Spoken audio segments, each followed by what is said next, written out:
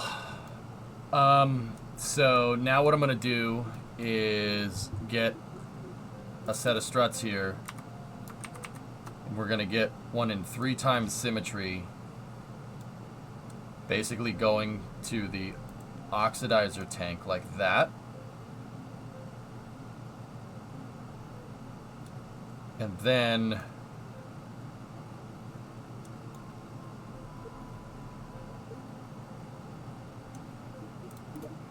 I'm gonna go in and get another set of 3.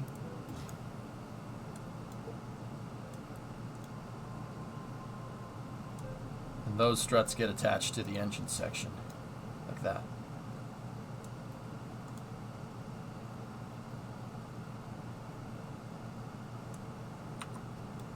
Nope. That's not attached to the engine section.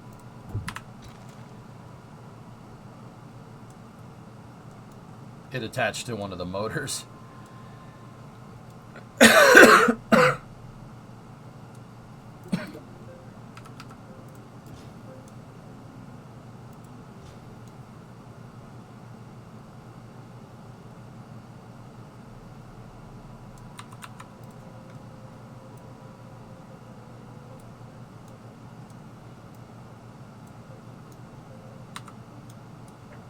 All right, dudes.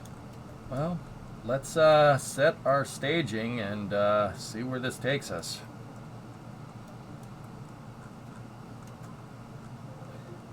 I don't know. I know it's off season. The Patriots signed Trace McSorley.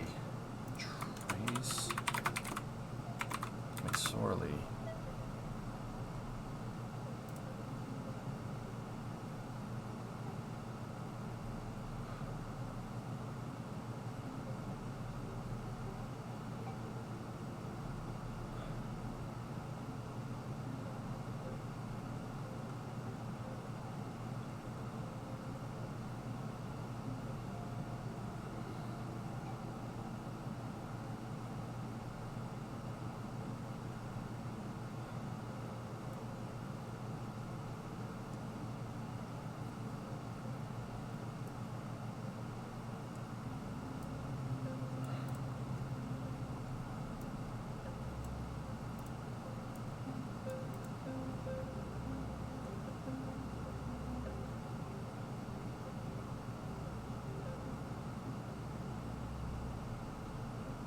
Huh. Interesting. I've never heard of that guy. Zizep. Yeah, never heard of him. Can't be any worse than Mako. I don't know what his problem is, Z-Money. I don't get it. I frankly don't understand why. Like, dude, what's going on here? Like, you okay?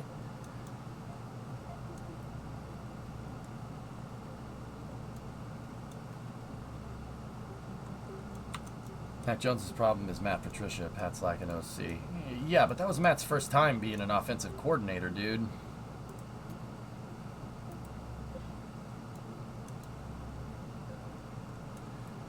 I think he did pretty good for his first try. Defensive guys don't just go and be an offensive coordinator. That's not how that works. I don't know, man. I heard that, dude, I've been hearing the Patriots might get rid of him.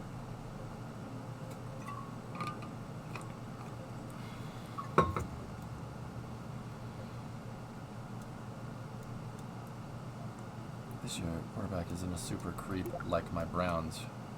Oh. How wide is HLV? The core stage diameter is 5.4 meter.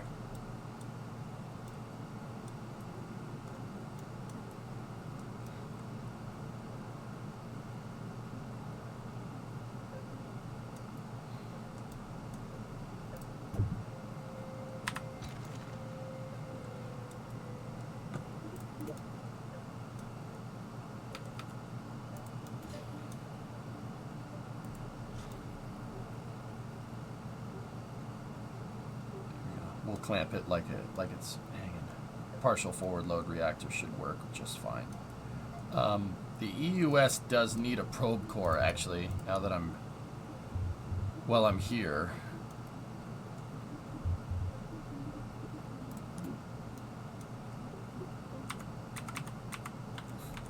And if we're going to do a long coast with this thing,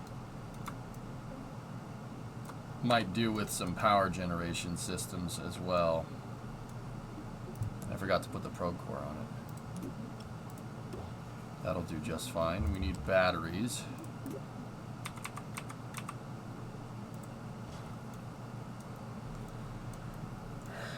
And I need this to be able to loiter for a little while. So, and by a little while I mean a long time, because we're going to coast.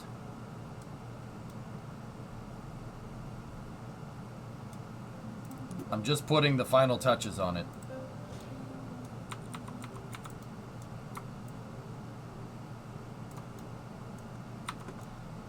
That should work. I mean, probably should end up giving it fuel cells, but I don't think fuel cells on a mission that goes as far as this one to Eve is a good idea.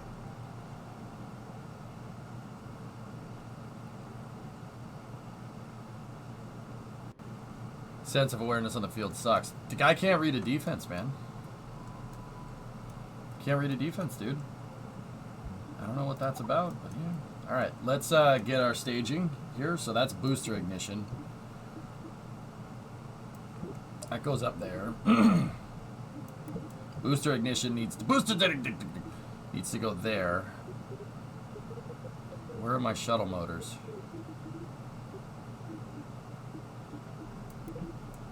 That goes right there. I don't know what the heck that is. Put that up there. Put that stuff up there. So, engine start.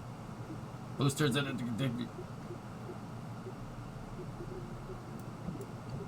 That's booster separation. And then the next one would be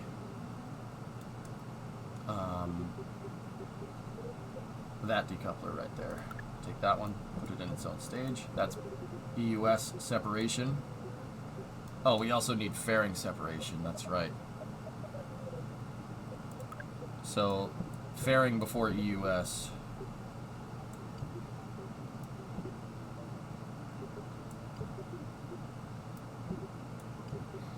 Fairing separation. EUS deploy. And then we need EUS ignition.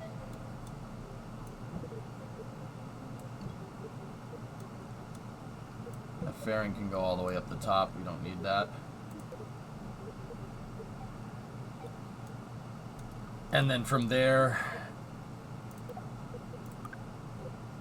next thing would be that one, payload deploy. But that would be after a long coasting period.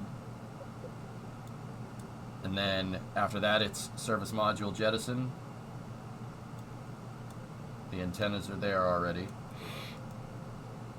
I'll put an antenna on the EUS as well so we can control it if we need to control it post separation.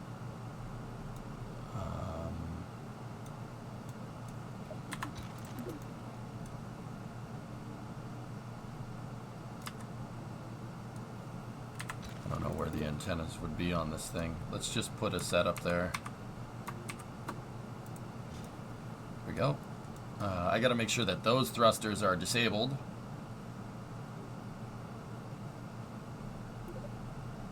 Shut those off for now. Fairing separation, payload separation, payload ignition. Or EUS separation, payload separation, service module jettison, and then the landing cycle comes now.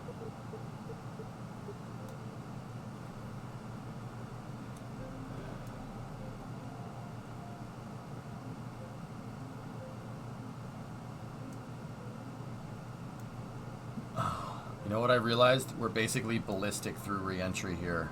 After we separate, there's no RCS on this thing to control it. It's basically ballistic, and yeah, that's it.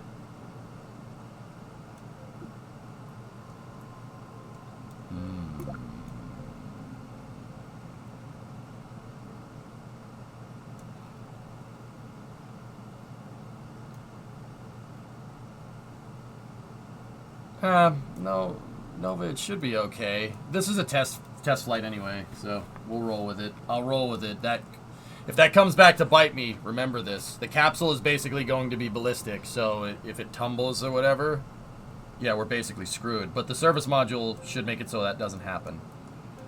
Because there's RCS on that, but you're supposed to, we're jettisoning that because that would get destroyed by re-entry heating. Remember, part of the challenge is to make it so it'll survive re-entry.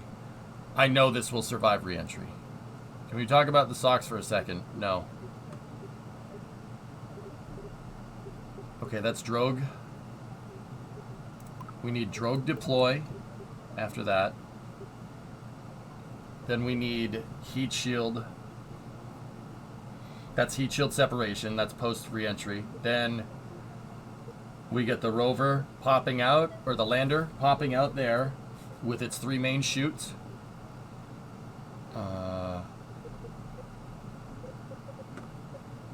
And then ignition of that stage is nothing. Lander popping out with its 3 main chutes is it from there. Put all the extra fairings up there. And put the igniter over there. RCS on the lander should not be active. I don't want it active until after it lands. The RCS is there for hopping, not for landing. So we can test out thrust profiles on ascent. Alright, we're staged, dudes.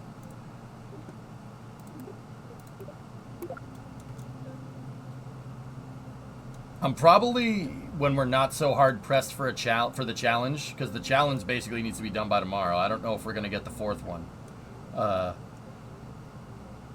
I'll probably give the EUS another art pass to make it an actual load reactor, like an actual forward load reactor stage. It's basically hang it from the hydrogen tanks and not just attach it on an engine section down there. But yeah, we'll do that later. Okay, dudes. I'm good. You guys ready?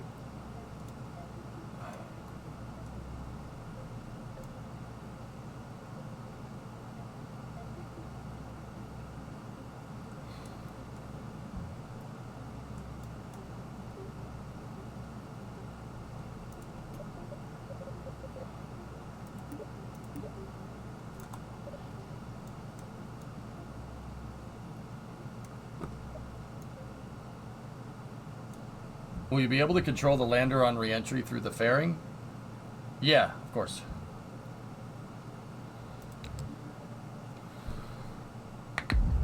Go for launch.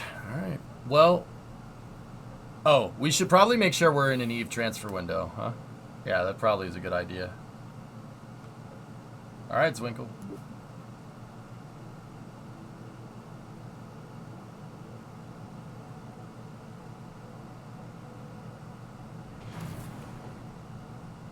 I was afraid of that happening.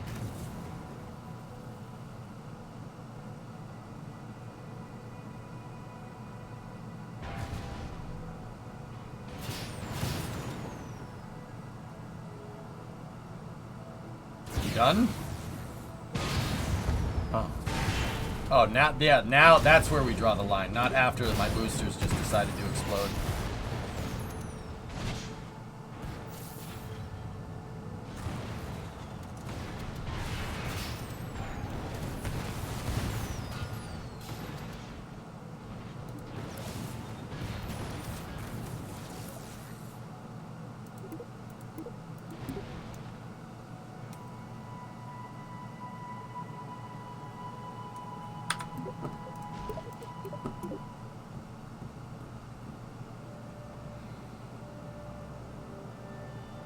I think something went wrong? Yeah, you might be right.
Woo-sa.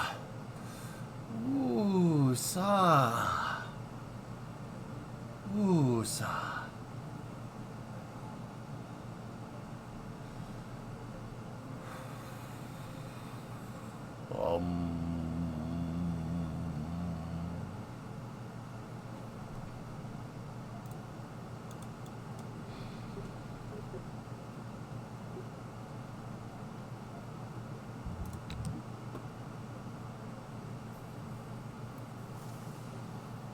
What happens if we launch it now?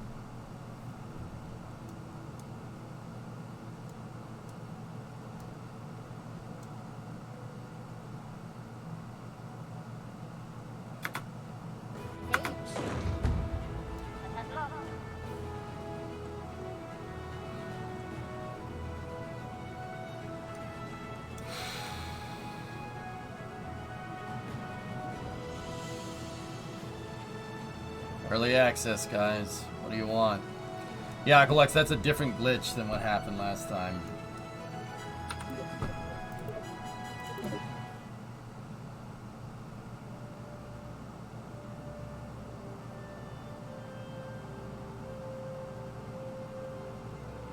Nikita, just got a message that my rear springs are delayed another day.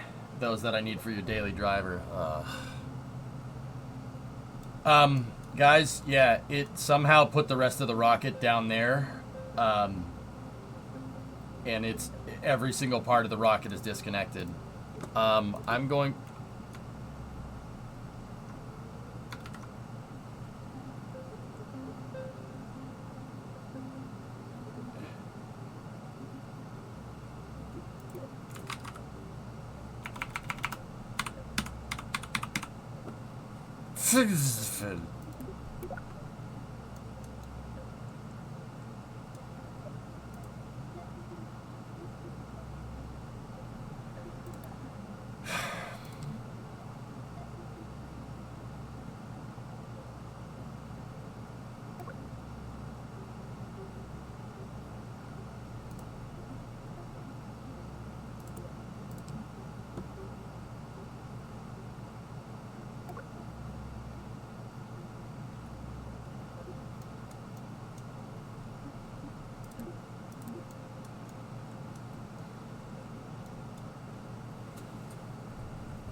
That screenshot actually illustrates it quite well. Yeah, FGS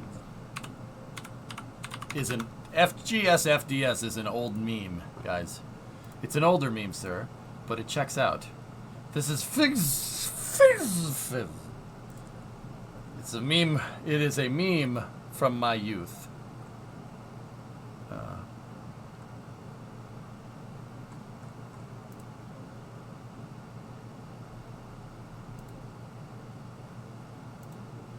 Here we go. Fix the fit.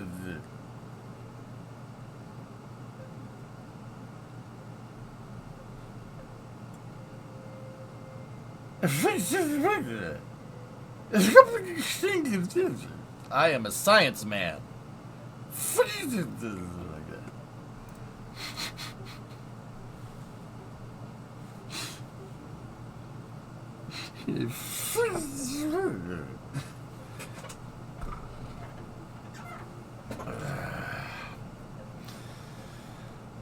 I still don't trust rerouting and merging craft files in KSP2, guys. It really, really doesn't like it. It came from rerouting so many things. Reroute in KSP1 screws things up, and it really screws things up with a hierarchy in KSP2. I'm not really sure what to do here.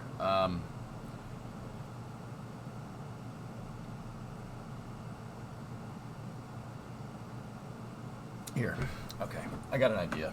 Let's go. Let's go in here like this.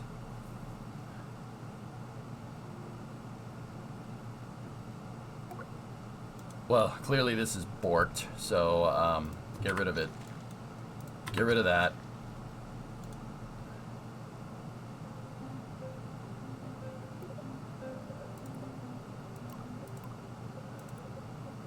Okay, that's just on. I don't really have a choice in the matter.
No, Burger. I have Wusad. You don't understand. I have Wusad.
Insert Doom key to protect your floop.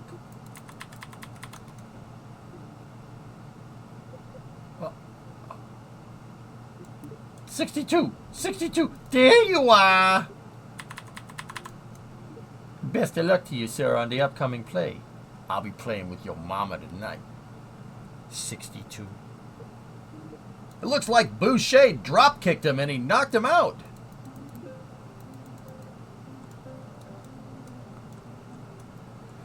Could you get them an ortho view? Not a bad idea. Let's see. Ah, good call, my dude. Insert Doom key to protect your floop.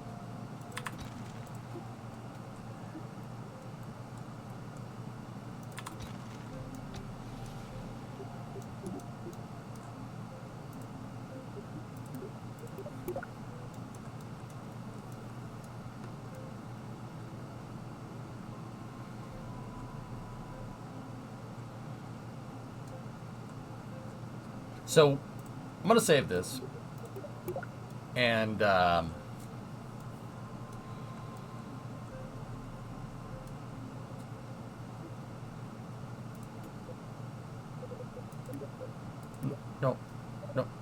dude.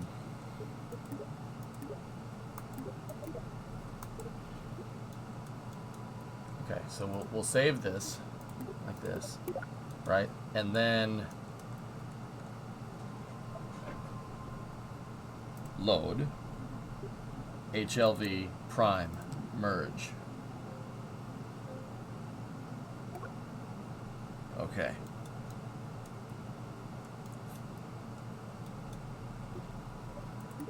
Select this and then hit 3 and reroute to the engine section.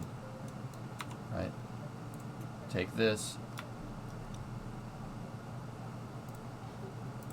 Get rid of that.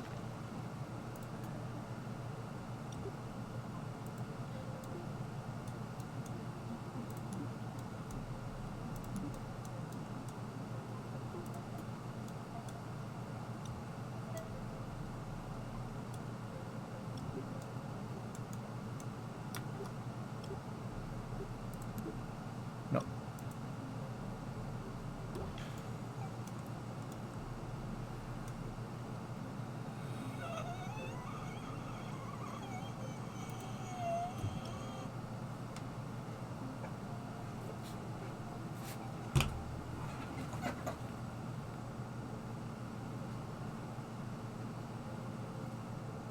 Woosa.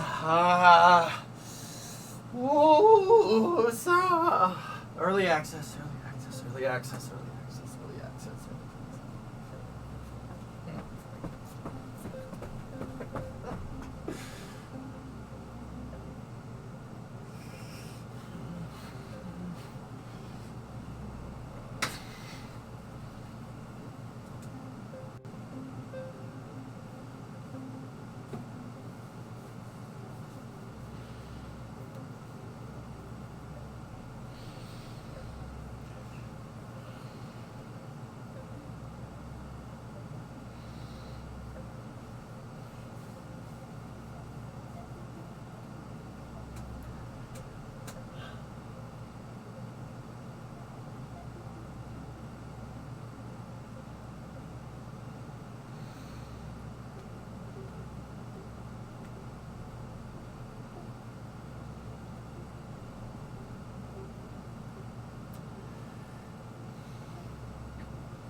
I win.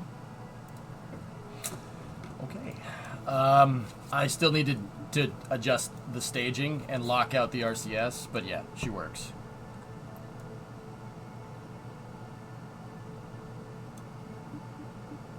Cool. Yeah, something weird was weird with the order of operations that I integrated the two craft files together. I have no idea what it is. That's why I saved the file. I just needed a moment to myself there. I just needed a moment to myself. Chat, if you'll excuse me.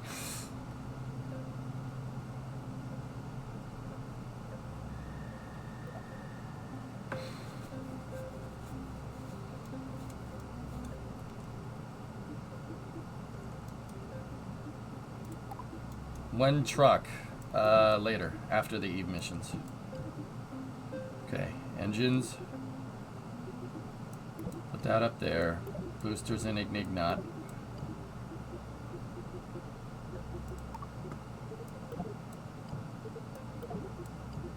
Engine set.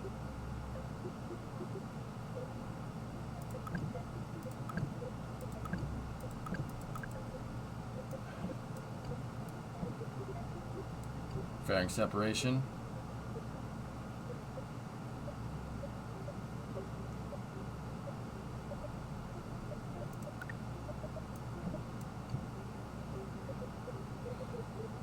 Insert room key to protect your floop.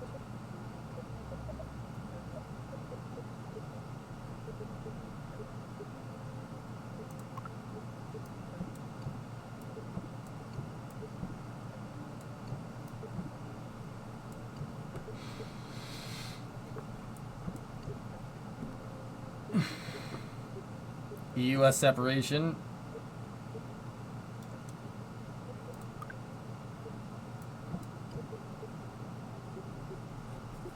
Where am I?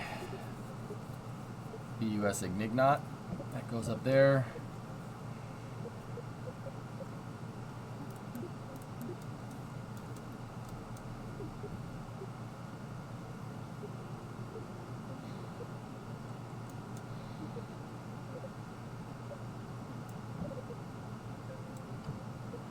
Service module separation, service module payload separation, primary payload separation, drogue chute, heat shield.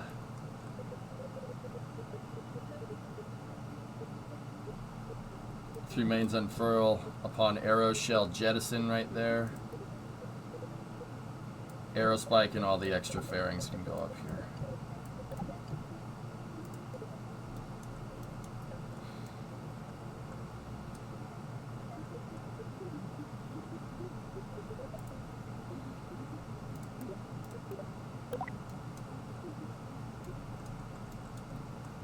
Remember, chat, insert room key to protect your floop. It's a good word of advice. Also,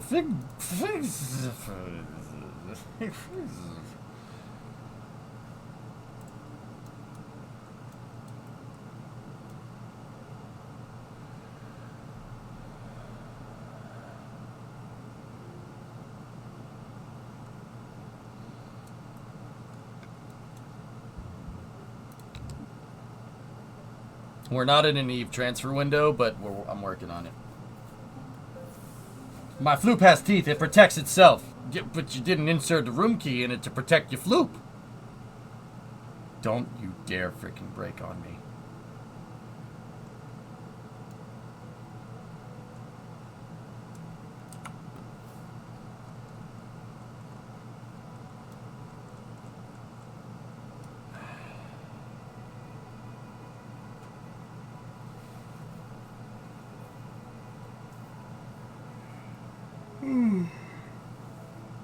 We actually just passed the Eve transfer window, interestingly enough.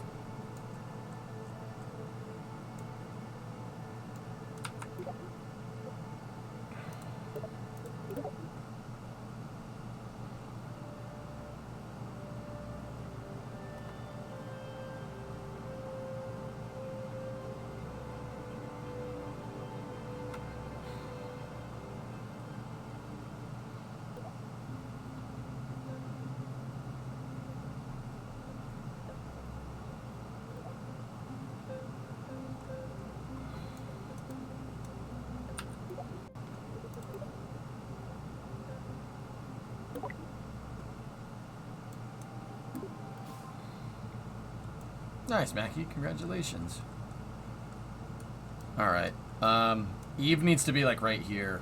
It is in the exact opposite position. So we just gonna insert room key to protect your floop.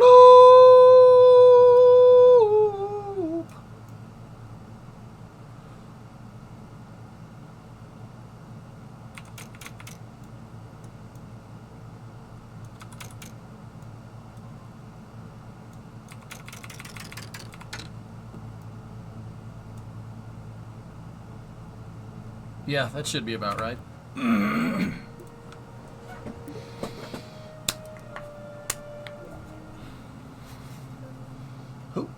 Let's go! Jeb walks really down the street, the brim pulled way down low. Ain't no sound but the sound of his feet. Rockets ready to go. Are you ready? Hey! Are you ready for this? Are you hanging on the edge of your seat? Out of the doorway, the rockets launch to the sound of the beat. No? Alright. Hey, Sasso, how are you? Boom, boom, boom. Another one hits Stardust.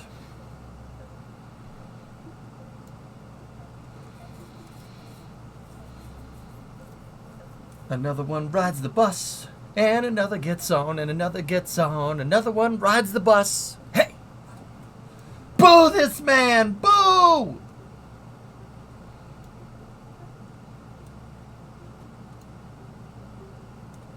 Alright.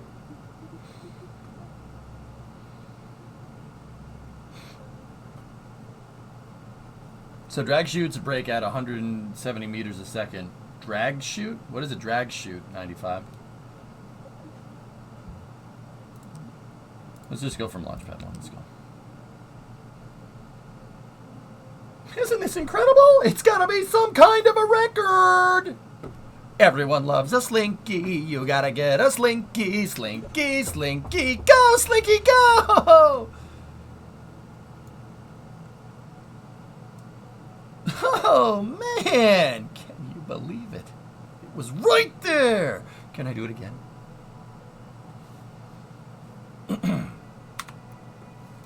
Alright.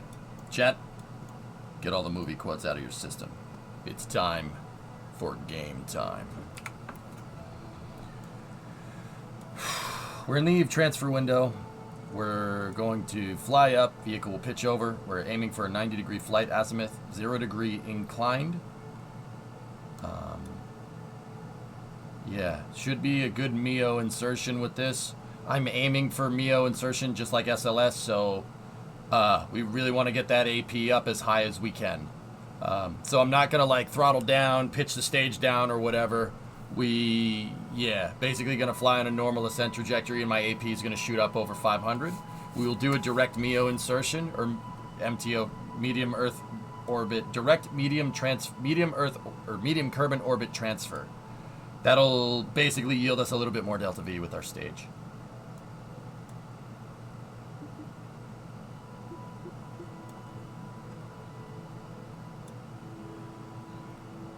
Okay, let's do this. Control point is good.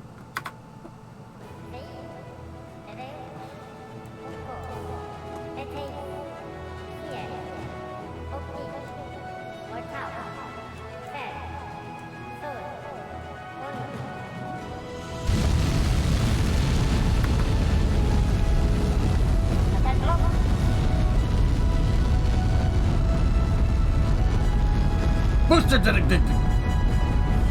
And liftoff of Eve 1. We rise together to Eve and to boosters and ignition beyond.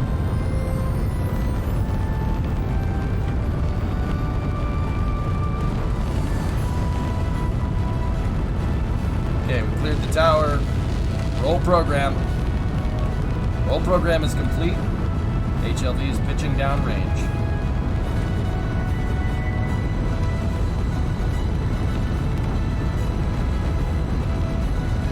Go for hamster. Roger, go for hamster.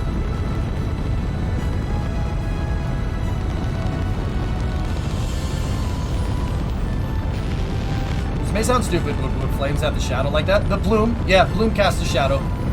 Absolutely.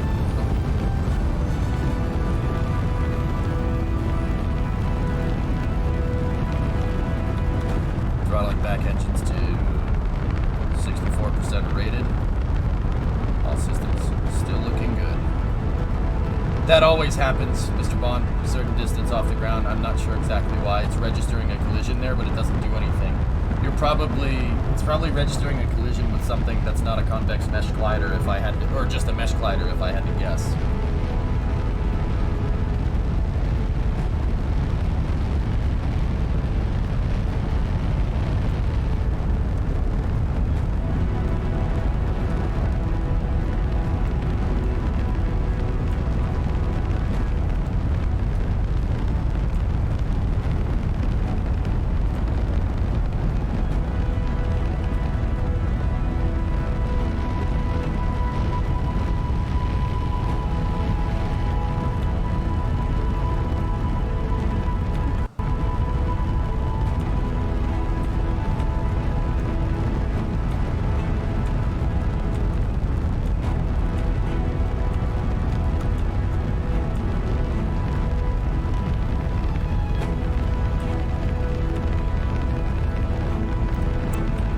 Seconds into the flight, all systems looking good.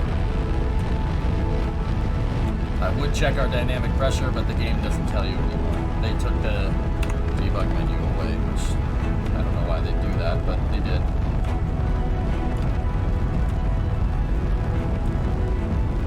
Okay, vehicle's transonic.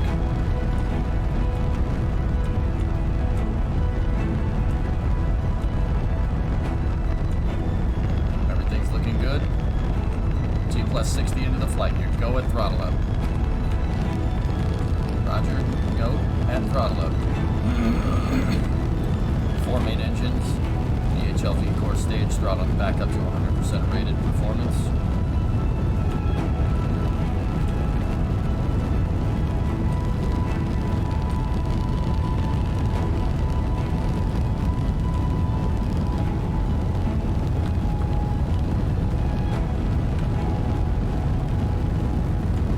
Supersonic.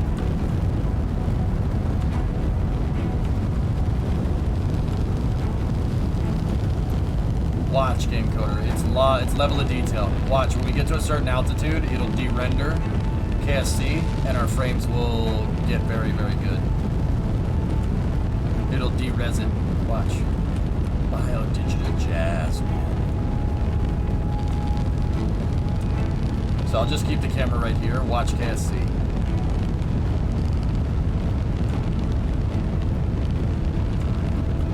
It's not the graphics move for one.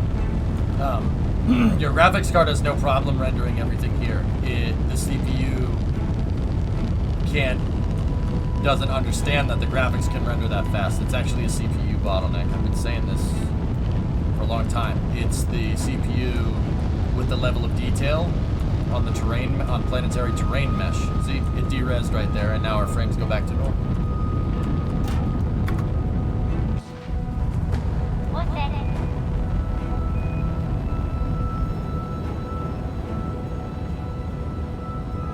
Good separation.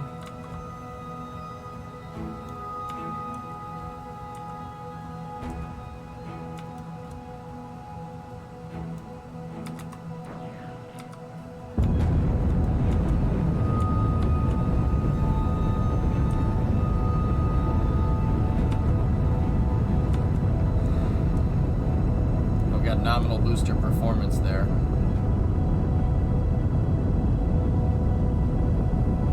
Man, as we get further away from the planet, let me smooth this out real good.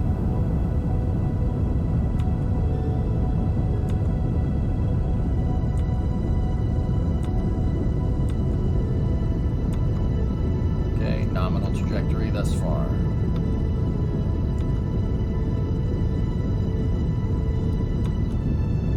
AP is now above 70. We're going to keep going, targeting a medium Earth orbit insertion.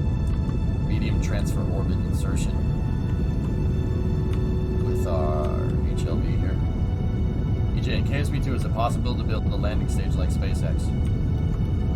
Yes, Razzie, but it's not the game. It will be in the future. The game doesn't really. The limited function of the game right now doesn't kind of promote that.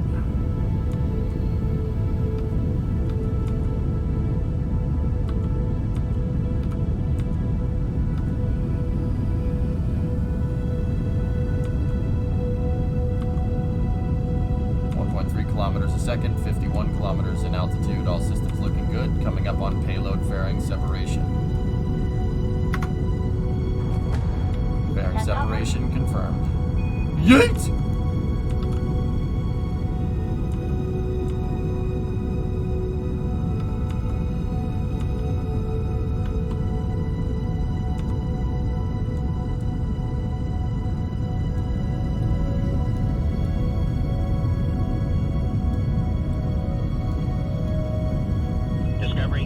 Nico!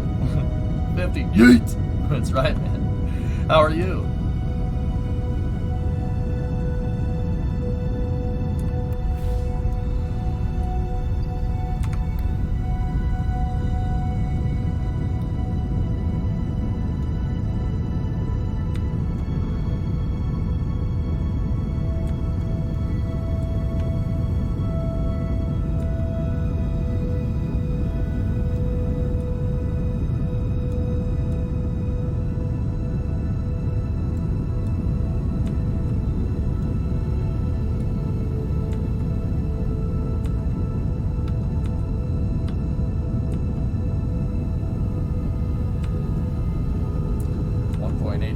Second, 1.9 now, 76 kilometers in altitude. AP is going up, 165.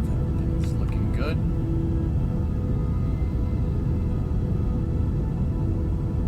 "30 seconds to Miko.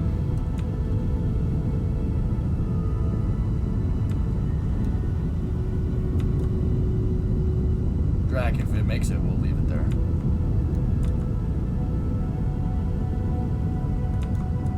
Stand by, press for Miko.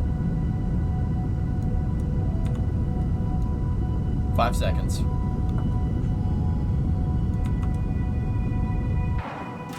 "314 by 126, good MTO insertion. Stand by for EUS separation and ignition."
Alright. Alright. Alright. Okay.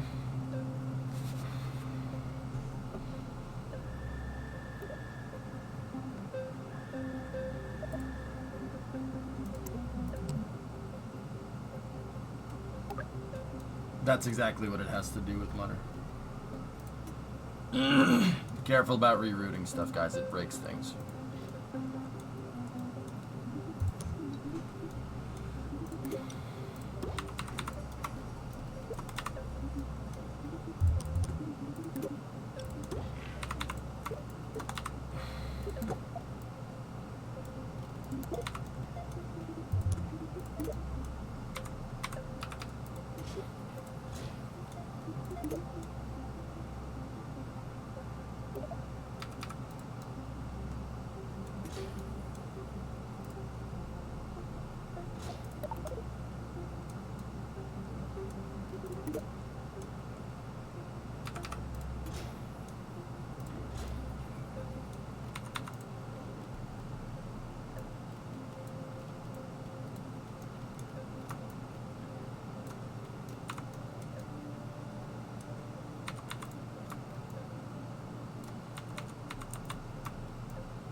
I need another moment to myself, if you don't mind.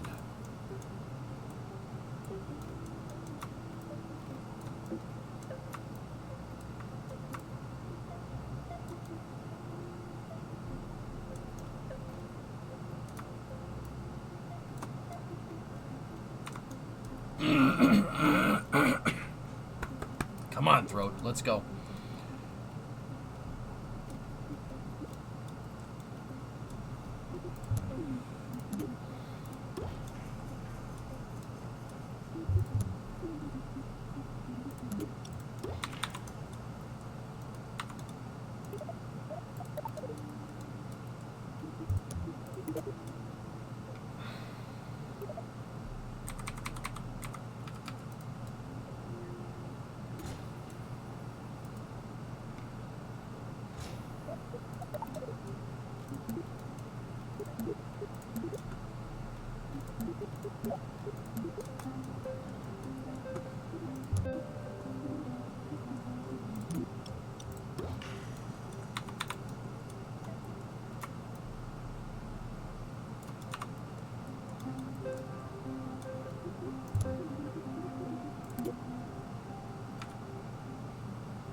You want to play it soft?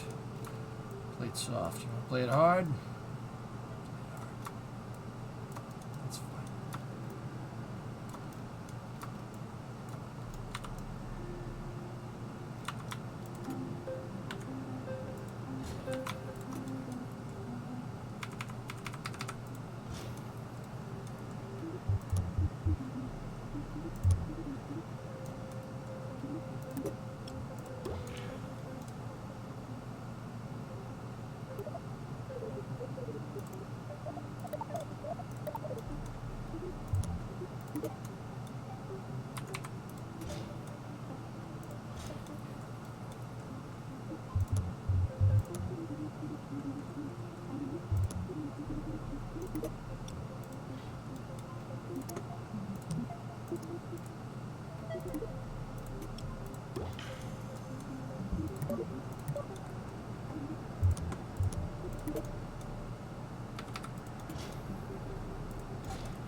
stored there. Just thought I'd let you know.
test or we forget some cargo. I gotta hibernate and warp because my probes don't have electrical. We do have a lot of EC on board though, so it shouldn't be that big of a deal. But yeah, there's no way to generate power when the engine's off. So, but yeah, it'll make it.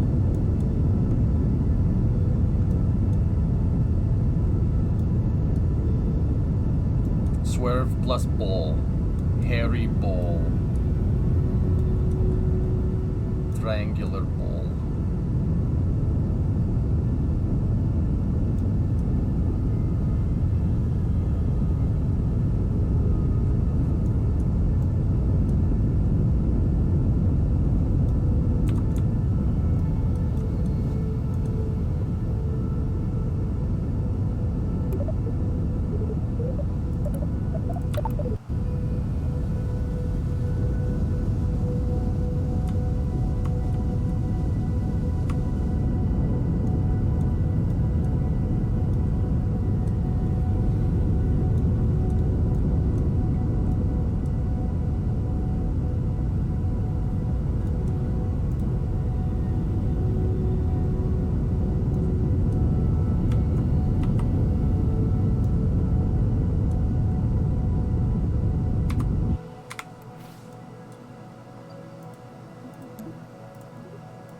New burn timer indicator.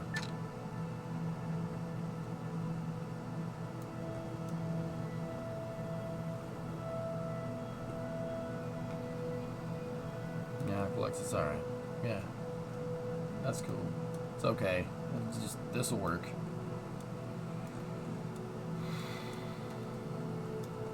This is just how Kerbal needs to be played right now. I can't play it the way I want, which kind of sucks, but...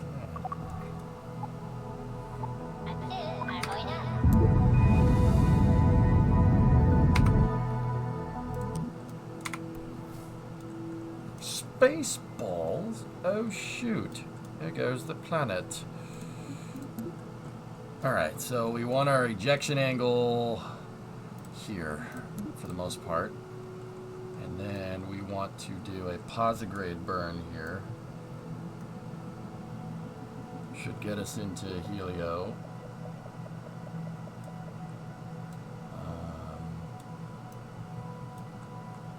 Okay, we didn't get it exactly right.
Can you move the maneuver node with the arrow keys? I don't think so. Shimoda, thanks for the raid, buddy.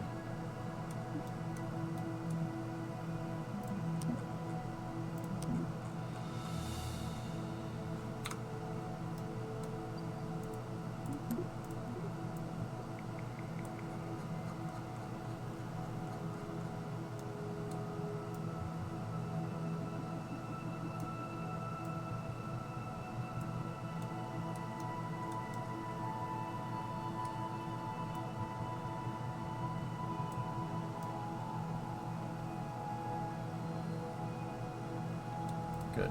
Good enough. That'll work.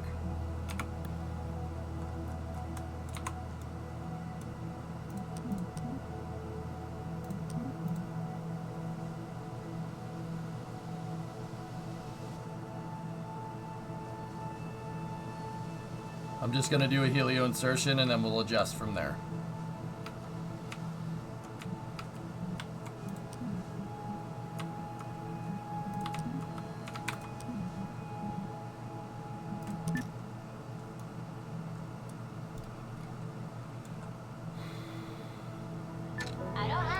Aloha al top.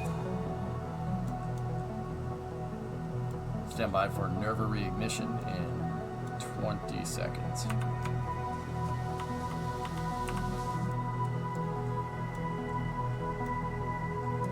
It's good.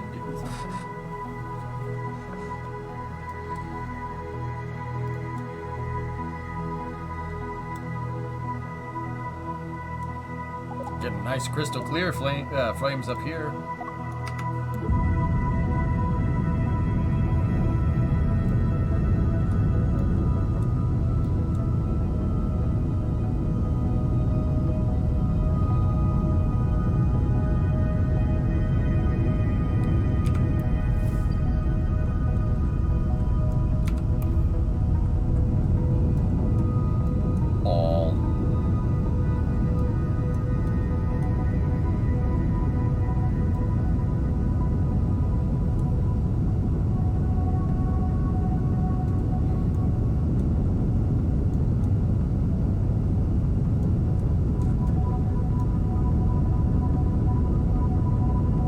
Left on the burn.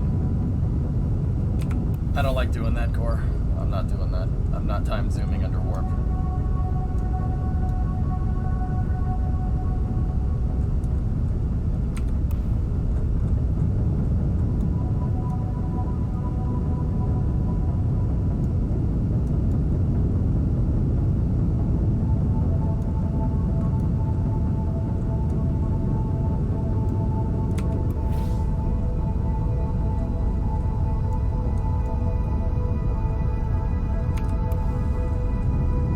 Upper stages with spherical balloon tanks. Astra's rocket 3.4 or 3.3 or whatever it is, has a spherical second stage tank. Because it's easy to make. Or easier to make.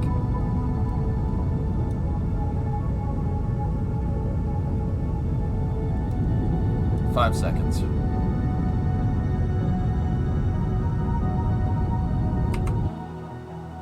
Seco 1 or 2 or something.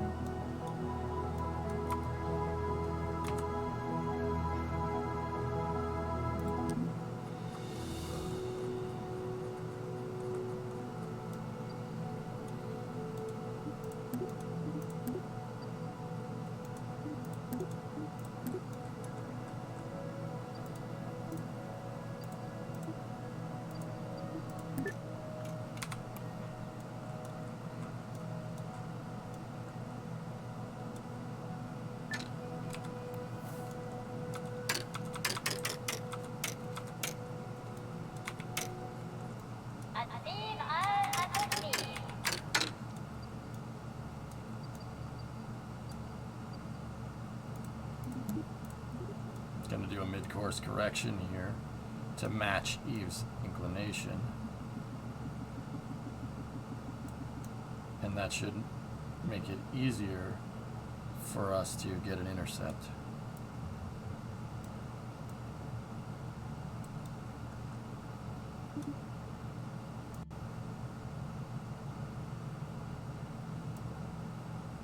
Gotcha!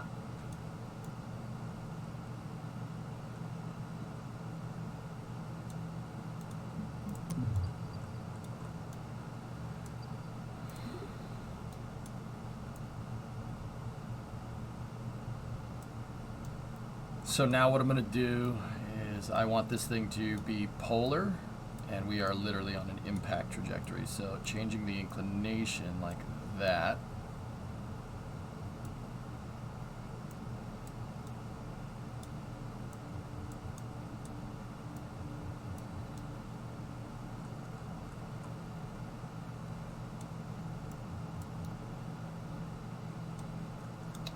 Okay, that gets us what we want. Done. Done skis. All right, where are ya?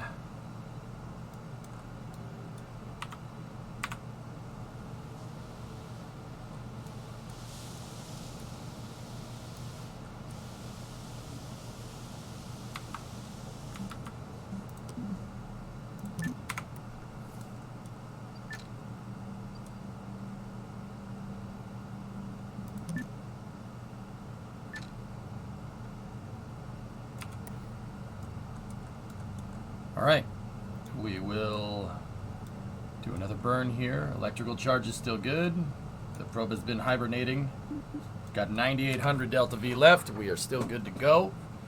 I don't know why that maneuver node is moved from where it is. Hopefully this, still works. Okay, we are... How long is it going to take you to get there? Yes. This is not the best transfer, but it's close enough. That's it, I'm going out. 3 seconds.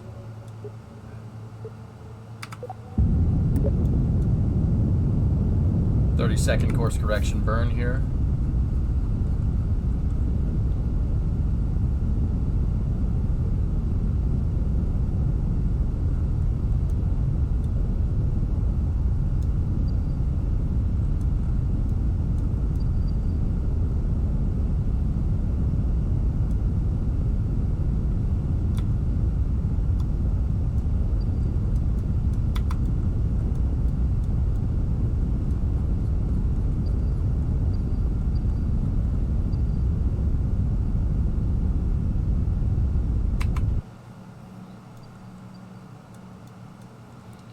Okay, let's X out of the node. Do we have an intercept? We still have an intercept. Okay, what does our intercept look like?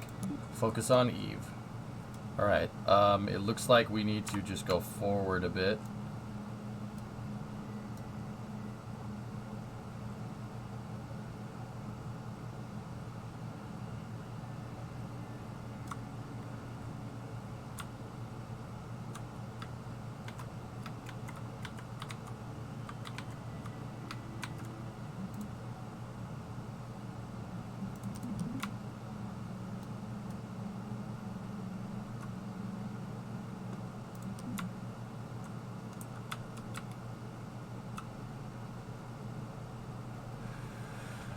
Okay, we need to change to radial in just a little bit, and I need to do one more course correction here to get closer. I want my para-eve to be, I want to get as close as I can to the planet. It'll be easier to circularize that way.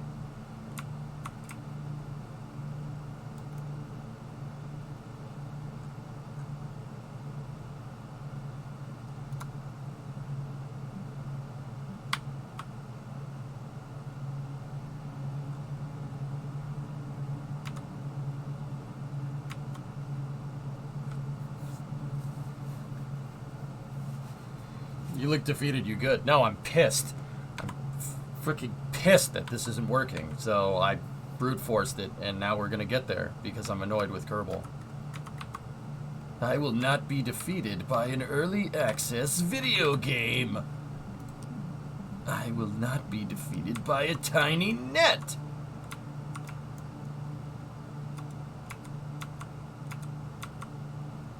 Okay. It wants this thing.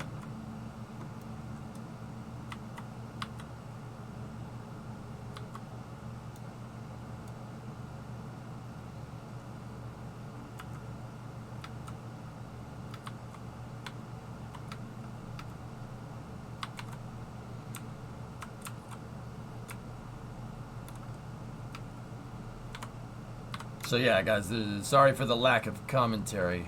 I just really want to get there.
I'm aiming for a polar orbit around here. So I can, so we could survey. Try to kill 3 birds with 1 stone, I guess.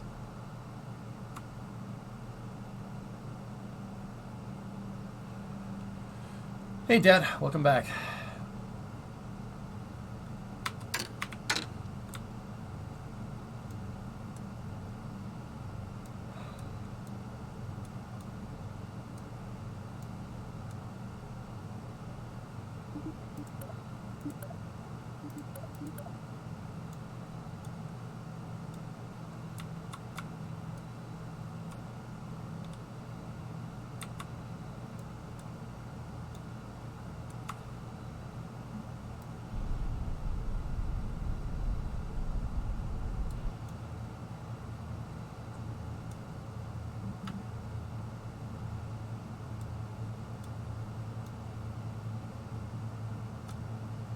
Perfect. That's fine.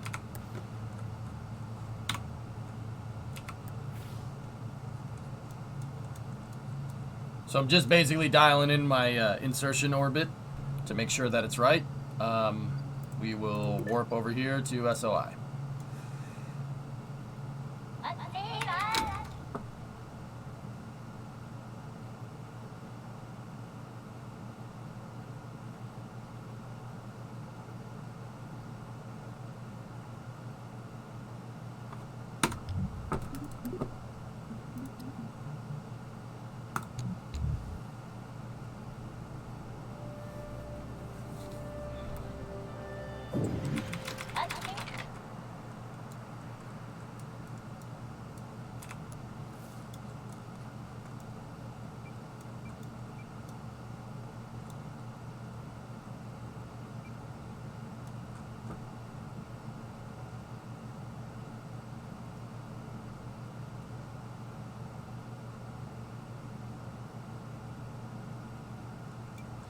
Every time I try to go to do a mission, Kebab, something breaks. Like that. I told it to time warp and stop time warping right before we entered Eve's SOI, and it just time warped right through it, and now I missed.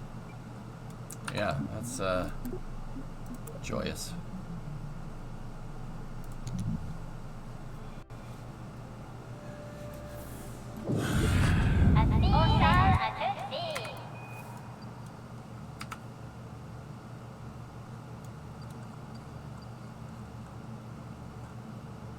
Oh, alright, this will work. No, Doom. No. I'm not letting the game get the best of me today. I'm not letting the game get the best of me, dudes. We're gonna get there.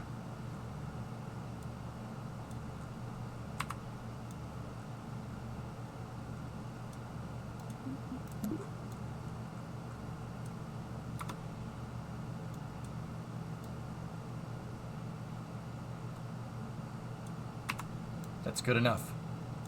That's fine. I would say, oh, we gotta get closer to save some Delta V, but it's fine.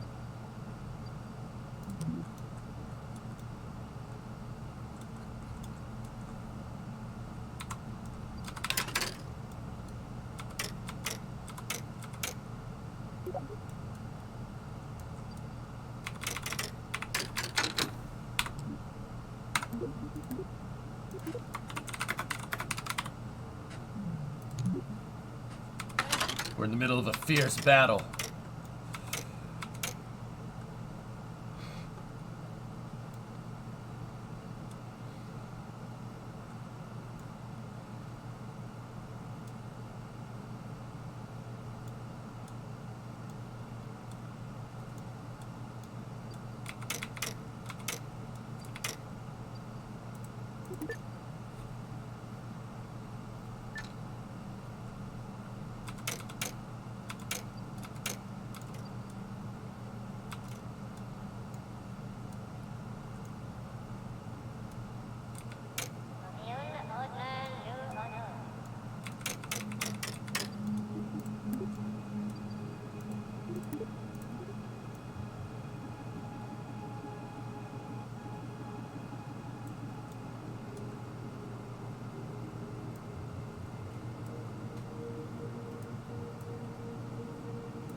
No, this is the second time for Eve.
Okay.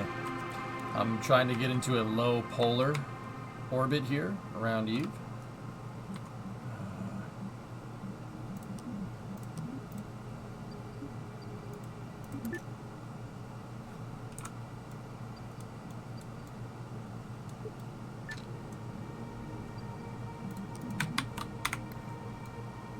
Hello.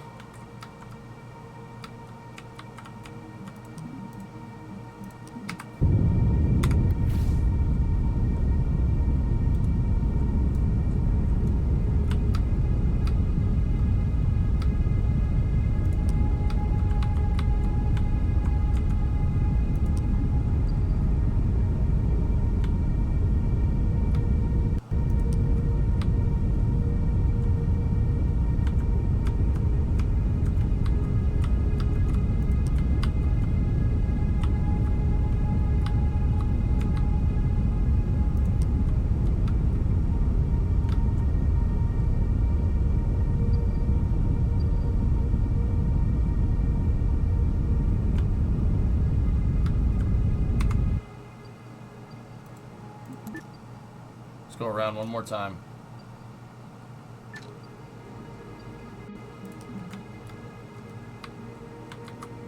"90 is Atmo. Watch the time warp bar.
We're here.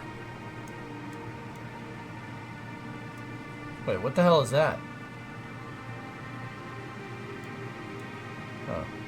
Oh, it's just reflections. Okay, now let's look at this big old thing here. Let's see what we got. What's the highest point, you think?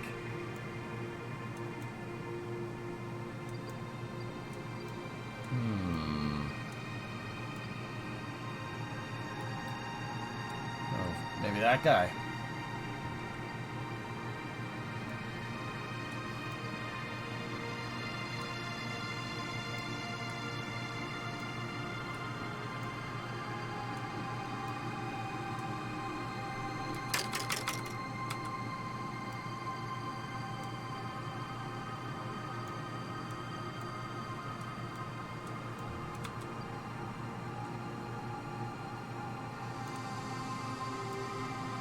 I'm looking around for a high point, if at all. There are oceans down there.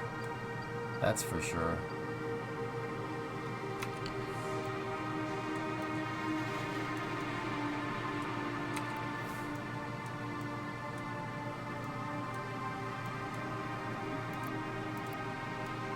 The nav ball could tell us, yeah.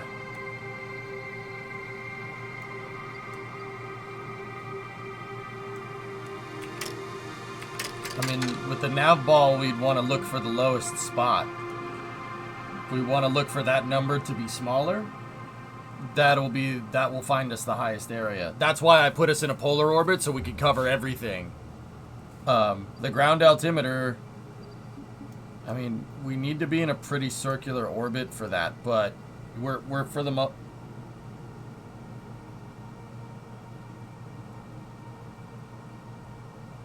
Why is that changing? Those numbers should not be changing.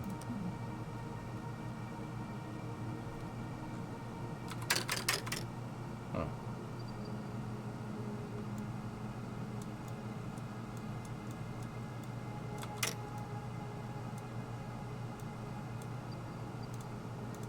You know what, I'm just gonna look. We'll just look for one and see what we can find.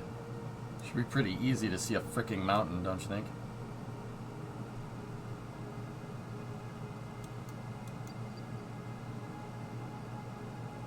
Nice looking planet, though. It's a fixer-upper. How about that one in the middle of the crater?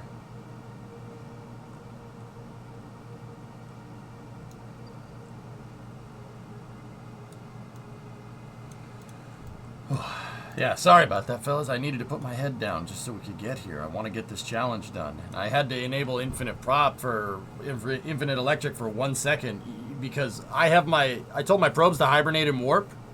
And yeah, they did not do that. So that's nice.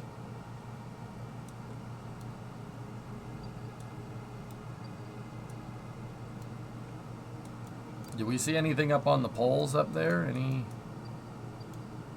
crazy stuff up there? No, not really. What? Hey.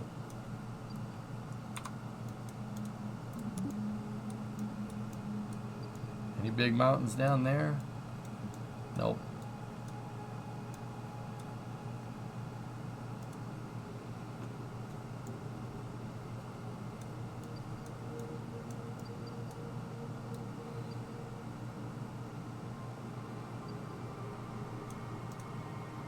Yeah, it's very strange.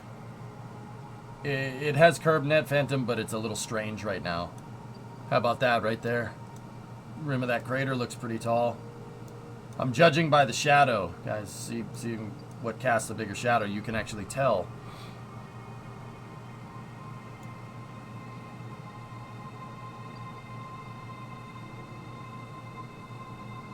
Northeast of the round lake. I don't see much up there. Very interesting looking planet, though. There should be a mountain that pokes out of the clouds just barely. Okay.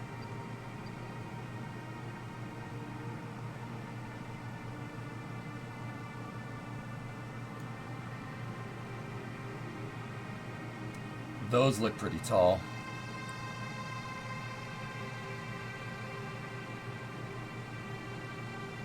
Oh, Phantom, I'm sorry. I misunderstood. I ComNet with CurbNet. There's no CurbNet. No, CurbNet is not in the game. Not yet, at least. I'm sorry. I misunderstood. That one's pretty big. The rim of that crater, or that valley, or whatever.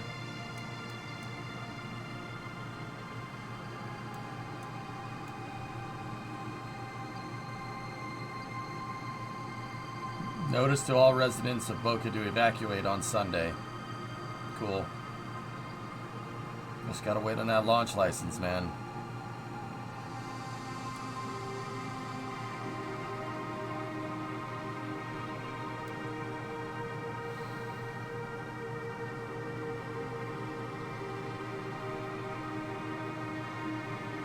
Is that ocean? Is that all ocean there? Damn. Okay.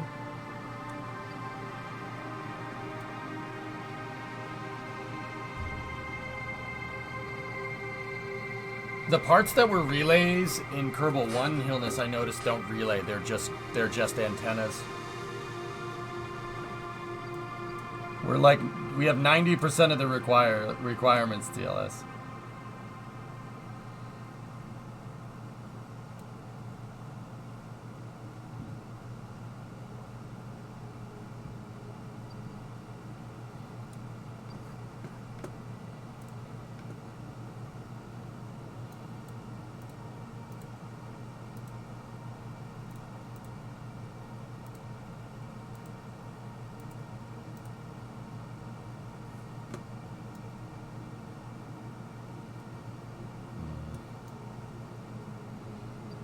big ocean right there. Look at that place.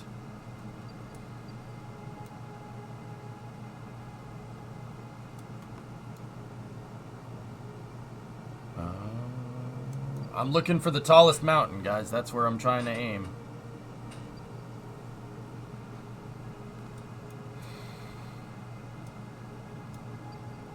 So far, no signs of aquatic life, but I'm going to find it. If I have to tear this universe another black hole, I'm going to find it. I've got to, mister!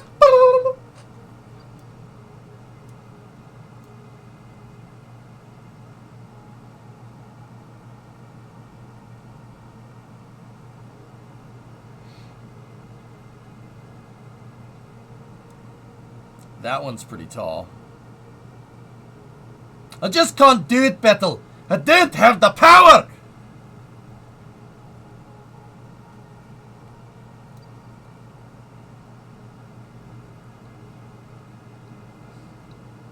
FAA stop 737 MAX deliveries, BT dubs. Gravy. That looks pretty good. Yeah, we're just surveying in polar here. Man, look at this planet, dude. It's very tumultuous terrain, isn't it? Oh, there's a big one. I can't tell if that's a crater, though.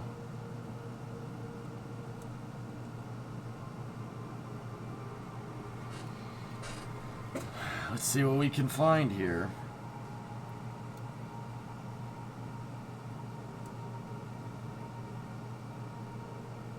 Bumblebee tuna.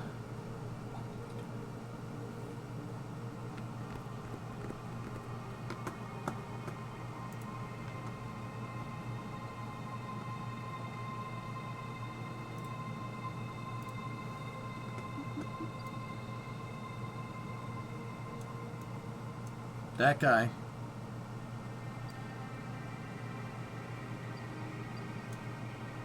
That one.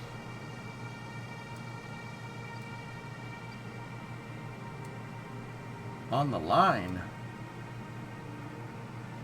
Huh?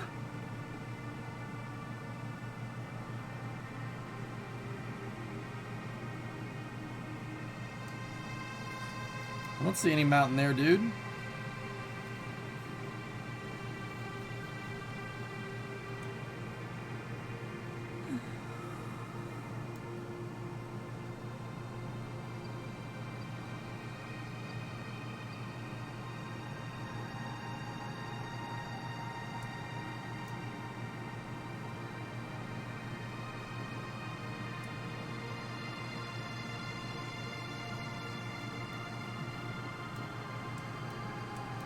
I wish I had inserted on the Terminator line. It would be easier to land.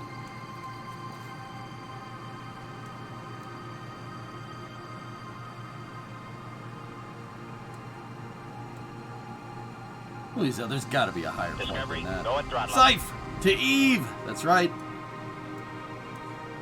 That's got to be taller, right?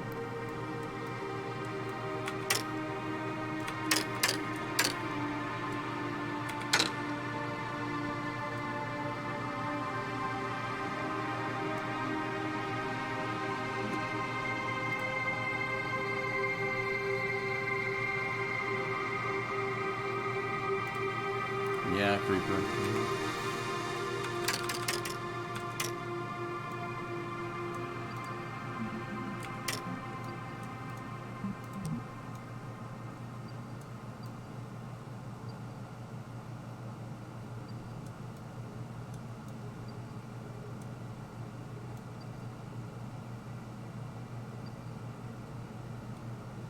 One of the dev vids, they talk about a mountain that pokes out of the clouds.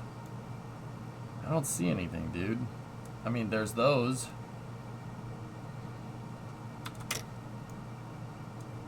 I'd say maybe the rim of that crater right there. Oh, what's that? Look at that one.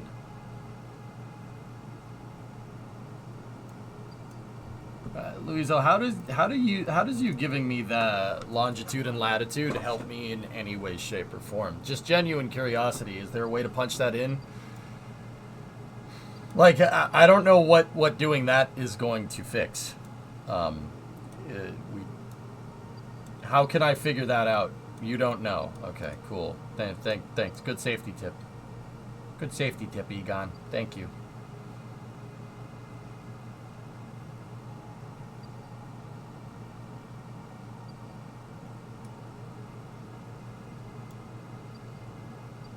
I'm just looking at the normal map, and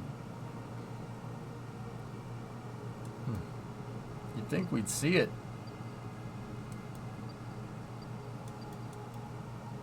Perhaps down here somewhere. Nope.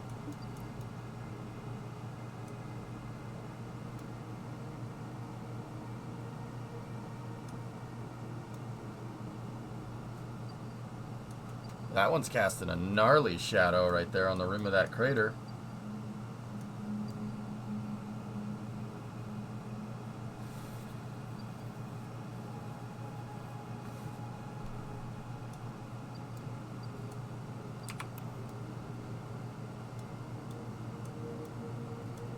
I mean, do you see anything peeking out of the clouds here? How am I supposed to tell when the terrain is low res like that?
Game does look pretty though.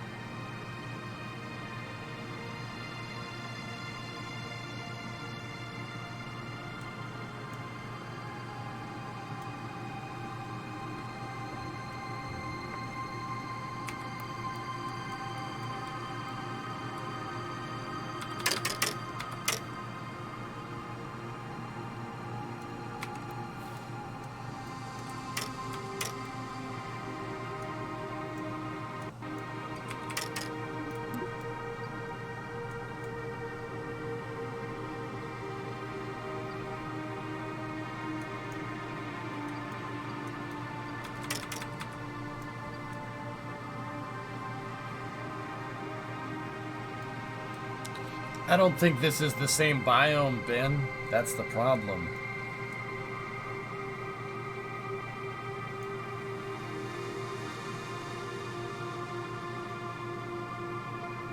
That region far from the oceans, east from the big crater.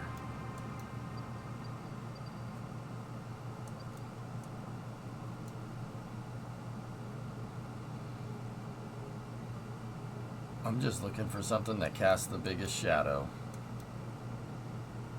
Oh, wait, what's this? Shoreline? Shoreline. Damn.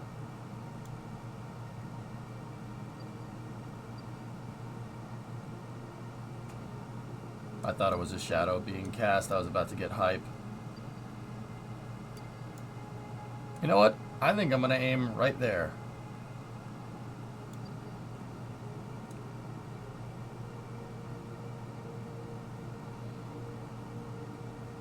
We're looking for the highest point, dude. This looks like there's some kind of plateau right there.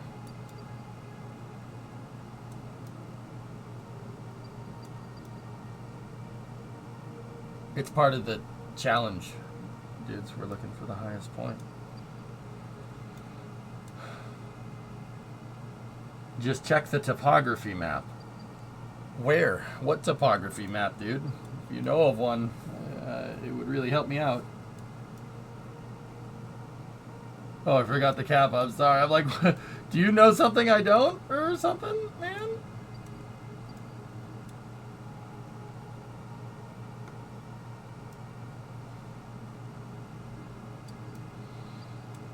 We'll aim for there, dudes. Let's do it.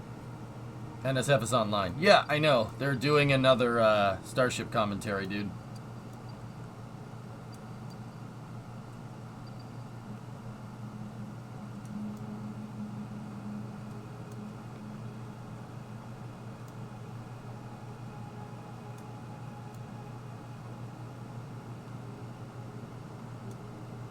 All right.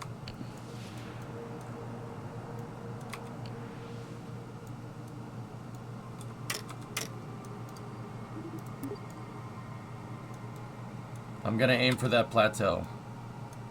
That seems to be pretty... Ooh, what's that? Ooh, piece of candy. Ooh, piece of candy.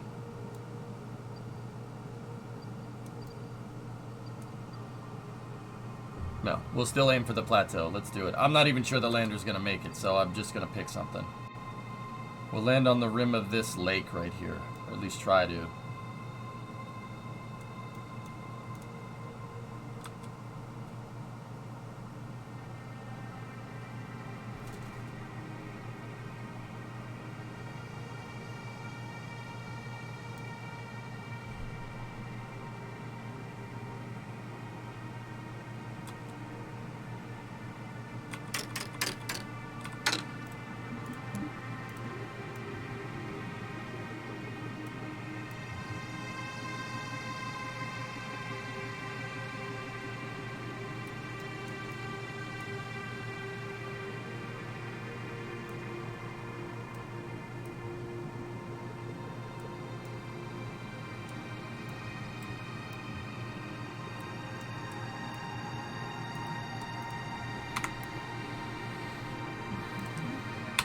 Dropped a quick save.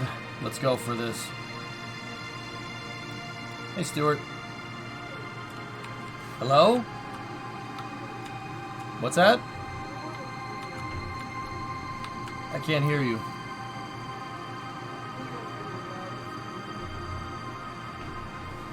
Brimo's here. Hi.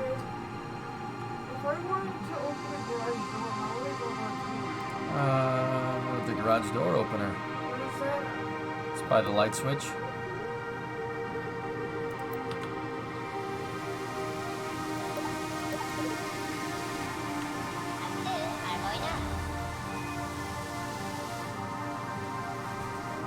Okay, Bree, just give me a second. Yeah, I'm kind of in the middle of something.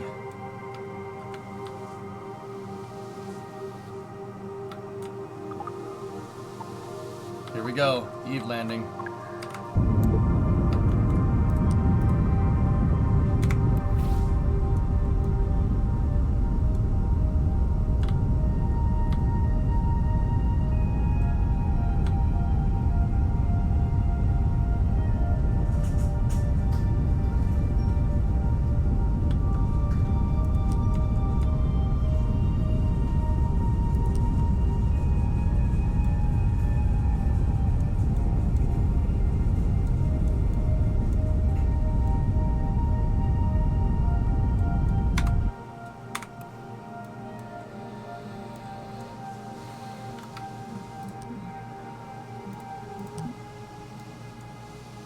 This atmosphere is thick, so yeah, I hope that that's enough here.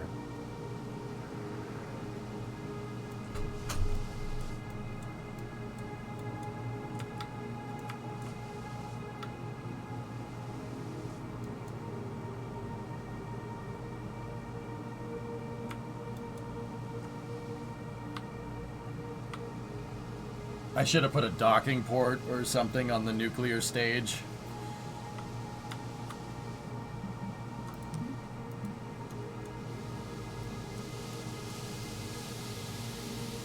No, I put a probe core on it, but I don't think...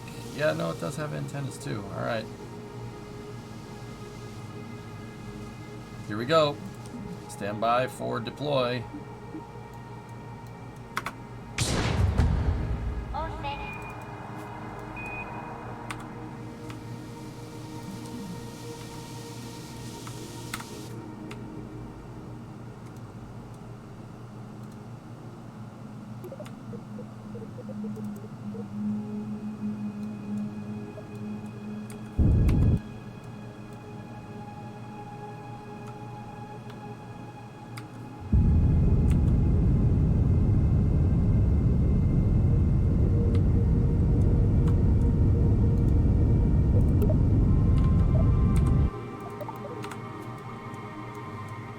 I don't know what that thing's gonna do.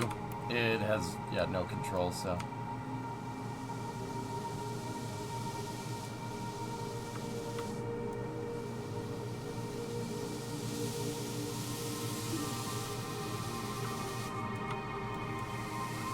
Okay, we're in the Atmo.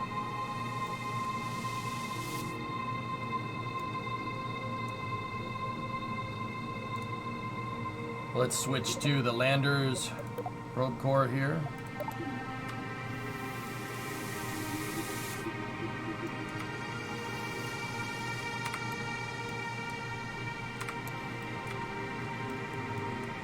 Here we go.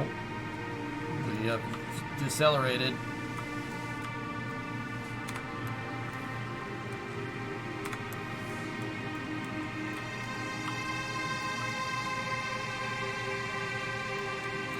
I can see the plateau.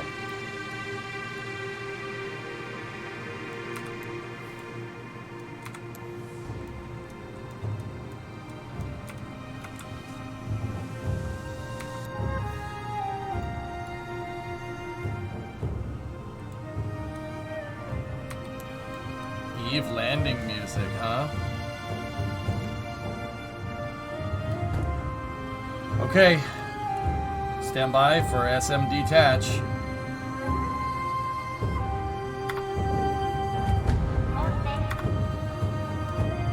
Goodbye. Here we go.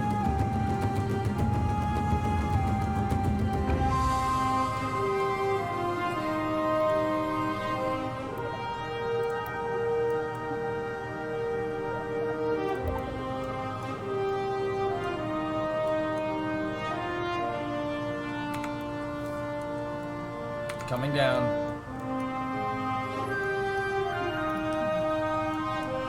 Capsule is ballistic.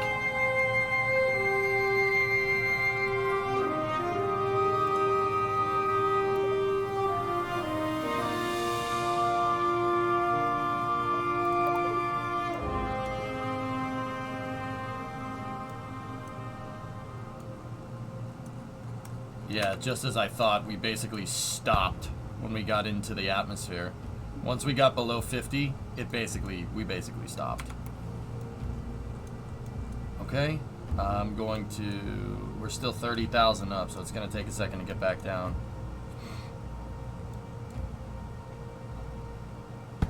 "200 meters a second at 30 kilometers. Yeah, welcome to Eve. Atmosphere is thick.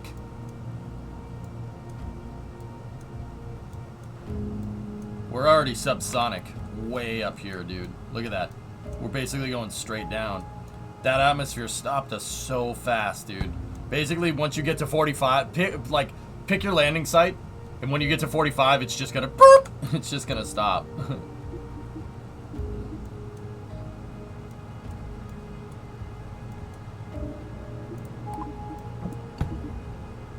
Take the drogues out there. All right, we're still slowing down.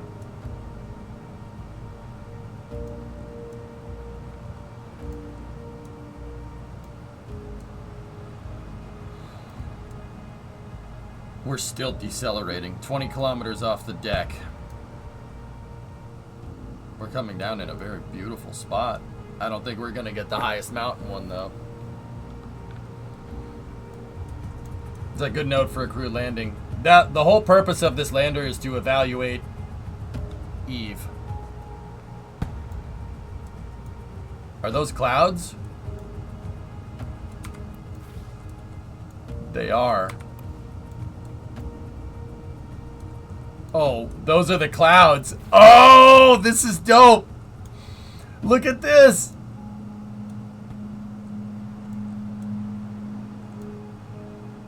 What the balls is this place? Those are the clouds. See, you could see the terrain underneath it. The fog layer will be all right if we reach the fog. I can see something down there.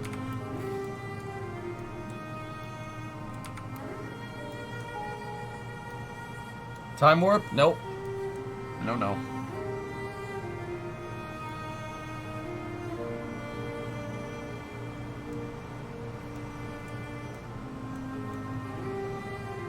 Yeah, you can see the terrain underneath there. I only want you to see in the purple rain. Yeah, jungle love. Oh, yo, yo. I think I wanna know ya, know ya.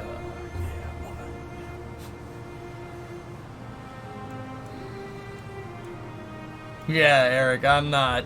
I ain't doing that. We're 85 meters a second, dude. 85 meters a second. The heat shield's gonna be mint. Well, not when it hits the ground.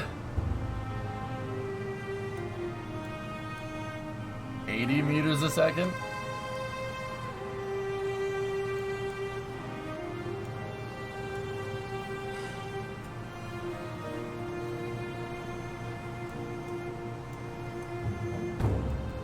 Here we go. No re-entry yet, but I designed this for re-entry. This would have made it through EDL, I'm pretty sure. What's the highest G-force count? Maybe not. We'll have to test it later.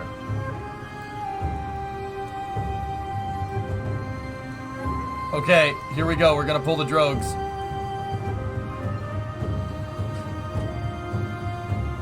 T-minus 5, 4, 3, 2.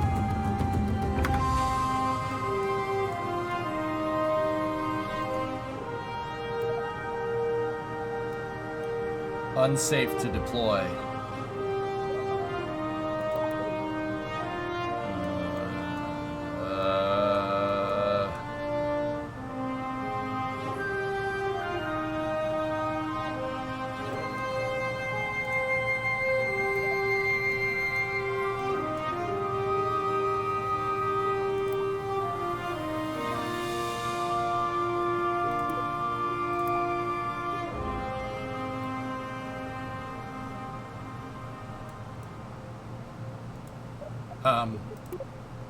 The ground's coming up.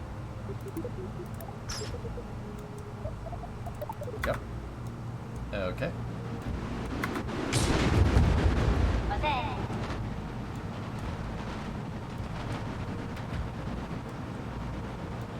Please open.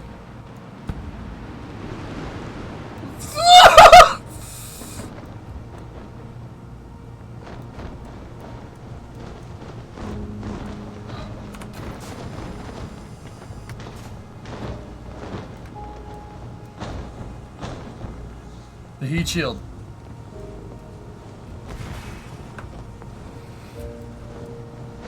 Ah!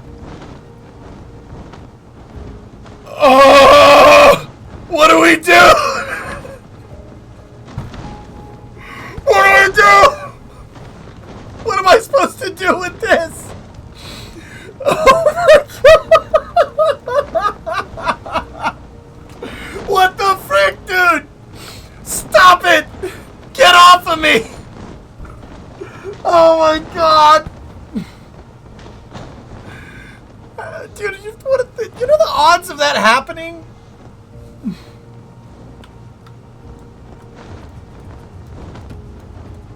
Look at this place, though. Ooh, what's over there? That thing is like perfectly settled on there. Oh my God. The arrow shell's like, no, I don't want to die.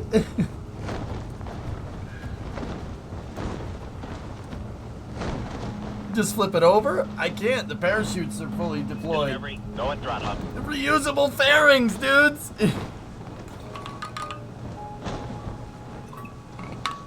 Pulse the engine? No, dude, I'm just letting it down. No, no harm, no foul with that thing. It's fine. I'm just not sure what we're gonna do.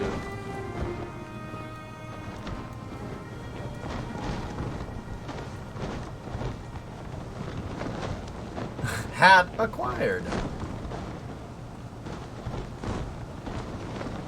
Discovery, go and throttle Rain. up. 34. You know, next month is 9 years we've known one another. Yeah, that's pretty good. Dude. Wow. So this is my first time on Eve ever on stream. I've been here off stream, never like on stream. And of course that happens.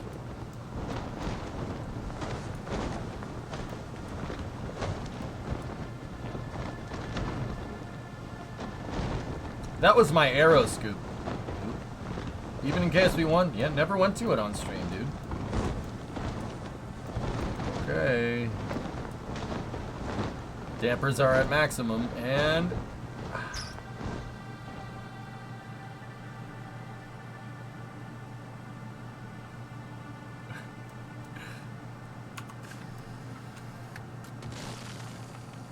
I planned for this contingency.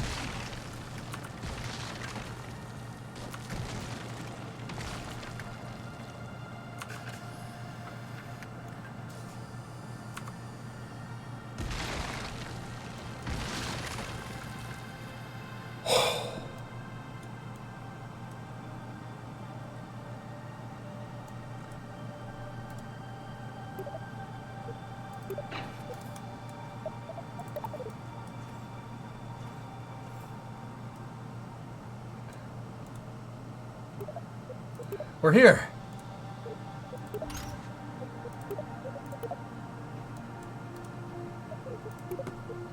We did it. No thanks to you, Aeroshell. $7.99 above C. Yeah. Well, the good thing about this is that we can hop. The Aeroshell's like, alright, I'll just go over here, man. It's gonna roll all the way down that hill. What's the solar gathering energy do? What? The solar... It's just to keep the batteries charged, man. This is a hopper. It's an Eve hopper.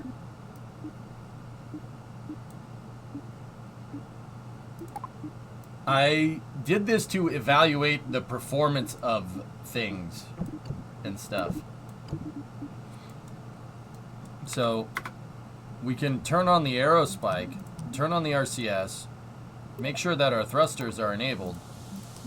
And what I'll do, what I have now, is the chutes. I can blow the chutes if something bad happens. So first of all, I want to see what specific impulse do we have going here? 283.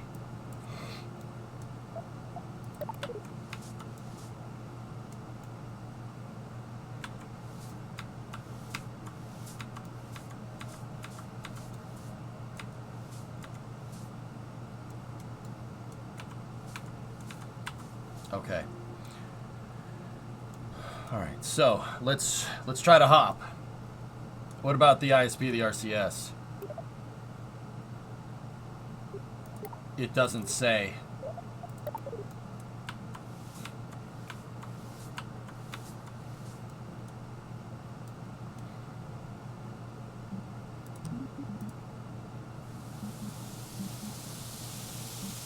Okay. Go to the rocks? Well, we want to get... Oh, man. Dude. Peeking into the freaking clouds. Holy crap, they weren't kidding.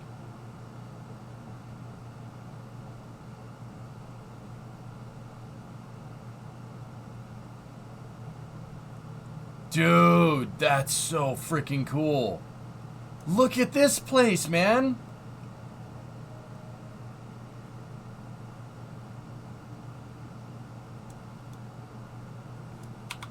I have a quick save, guys. I just dropped the quick save.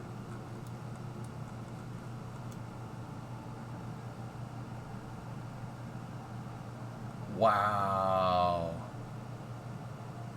This place is freaking rad, dude. I like this planet. It's cool.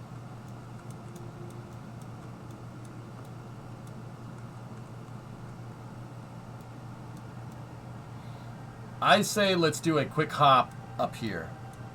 So, let's figure it out. Which way is the vessel pointed? Go at throttle up.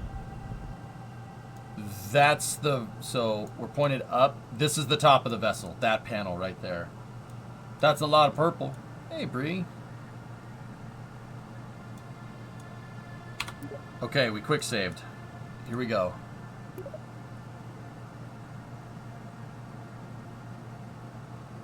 Oh, I'll put my colony here, Hillness. I like you. This is a cool planet, man. Okay. Should have made a small rover. Yeah, well, this was the first probe, dude, just to evaluate. I've been trying to get this thing here all day. All right, here we go. First hop. Ready?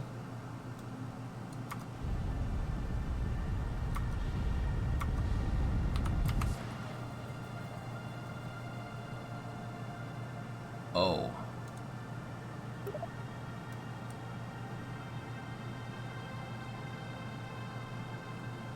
Nailed it.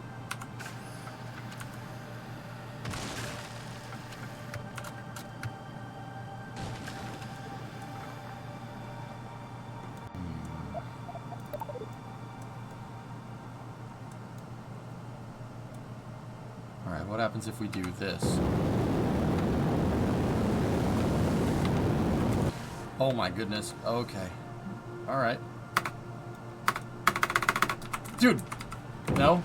Alright, don't deploy the chutes. Fine. Whatever. Thanks for that. That's why I freaking re-enabled them. No, but we can't be bothered with things like actually doing what I tell you to do. Jeepers creepers. They didn't go. The chutes didn't deploy. Set the chutes to deploy immediately. Okay, they're all set on immediate. Well, shoot. All right, here we go. Ready?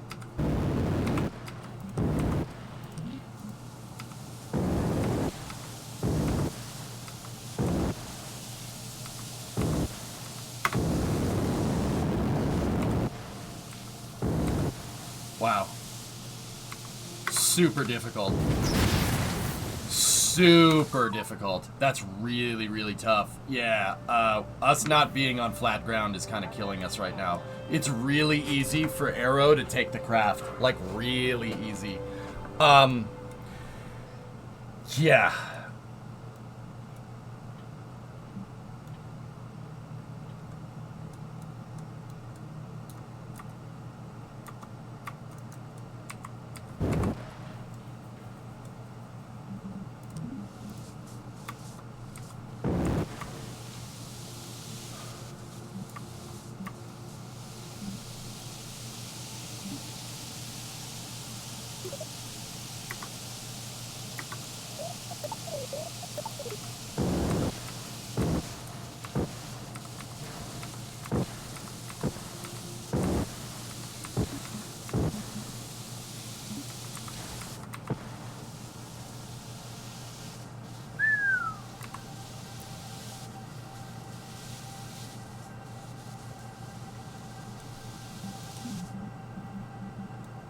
Damn, man.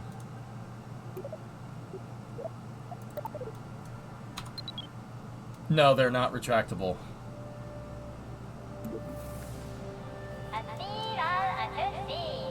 I think so, Vertex. I mean, this shows me that the spike is good, but yeah, you're gonna need a reaction wheel with it. Guys, that's the whole reason why I brought this thing here. This thing is to just test things, to see where... Because, like, look, okay, so... We can go compare the Arrow spike, right? 283 second specific impulse to what it would be in atmosphere on Kerbal, which is 300 to 340 in vacuum. And you can come up with a logical extrapolation there from most engines, right? I mean, It's not going to be exactly right, but that can give you a good idea of how each engine will perform. This tells me that a lander, any landers that we made would have absolutely destroyed themselves. Yeah, that's why we did this. Can you tweak the spring strength to get a more vertical launch? Yeah, we could. But you can't take them out of symmetry, Scotty. That was a good thought.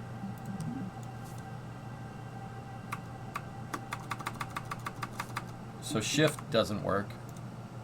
I can't gradually increase the throttle. I'm not sure why.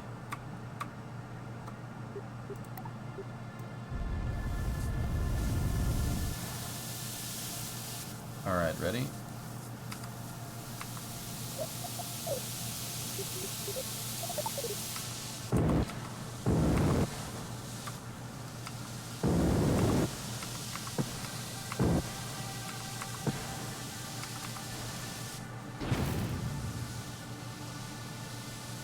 Dead mouse. Is the signal too bad for full control? It's because you have limited probe control.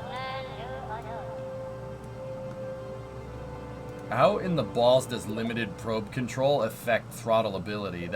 Oh. Yeah, okay. I was like, that's why? Alright, we can throttle now. Yeah. I don't know why setting that to hibernate in warp would make it hibernate when you're not in warp, but whatever. You know, this has just been a weird day, so if I can just pulse that, get us up in the air.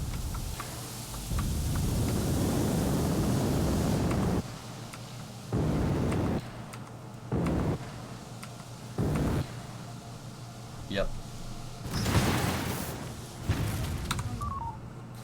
Is there a way to turn the light off that's over the door? No. It's a flaw in my couch design, I know. Brimo's chilling in the garage because, yeah, outside.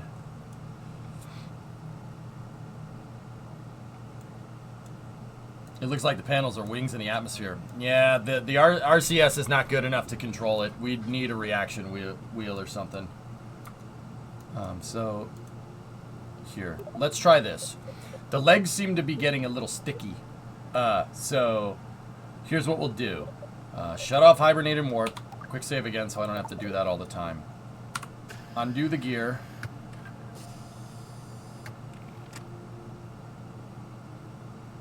And this should let us gradually throttle up off the ground. Yeah, the gravity's kind of killing us right now. Yep.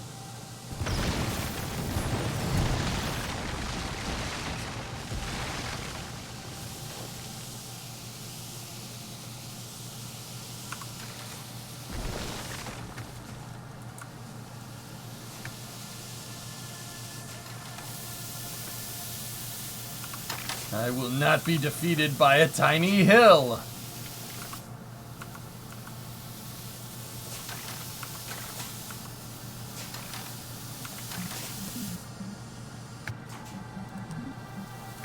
Alright, let's try that again.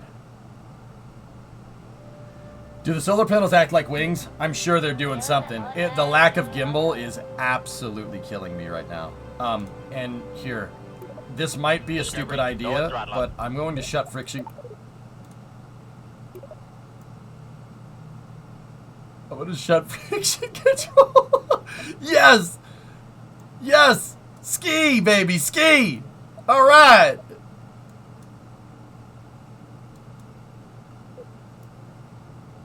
Snowboard kids! Dun dun dun dun dun dun dun dun dun dun dun dun dun dun dun dun dun dun dun.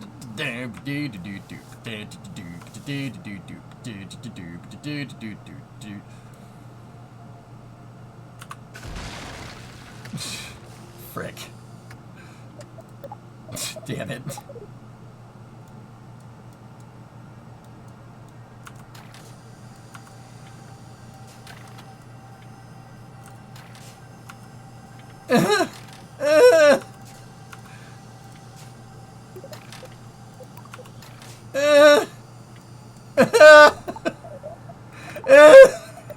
No. All right, let's try that again. You see a probe on Eve lying on its back. What do you do? Whose probe is it? Is it my probe?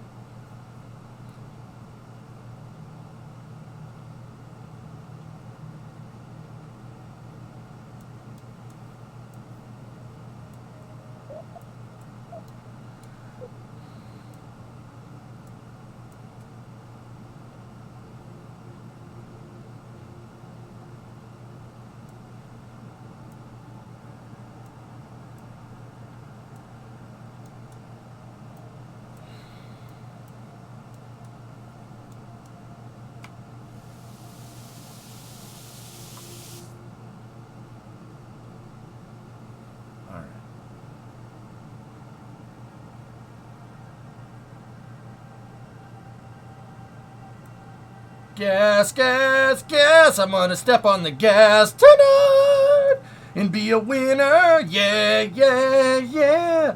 I'll be so quick and so fast and I'll be your hero.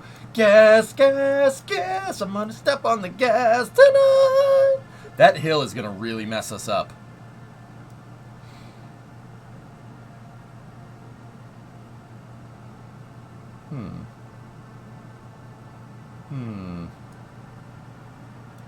I guess not.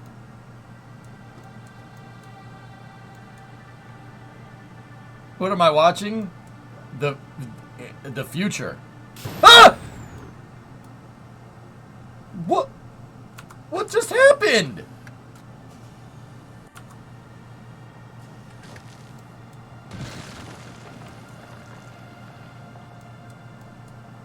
I don't understand.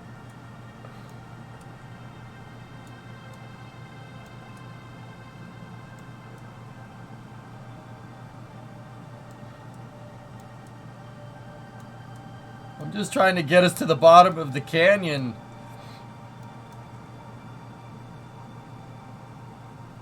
Yeah, we must have hit a pothole or something.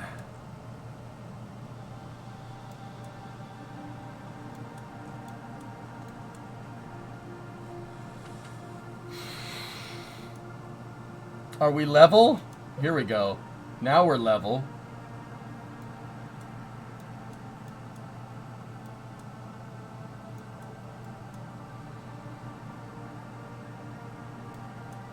Chat, we have to keep the friction control low so we can experience whoosh, true level.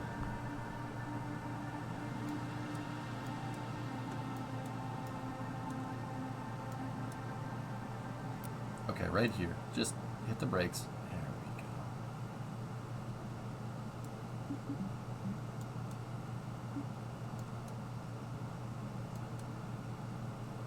Can you set the friction to negative? No? Okay. Alright, here we go.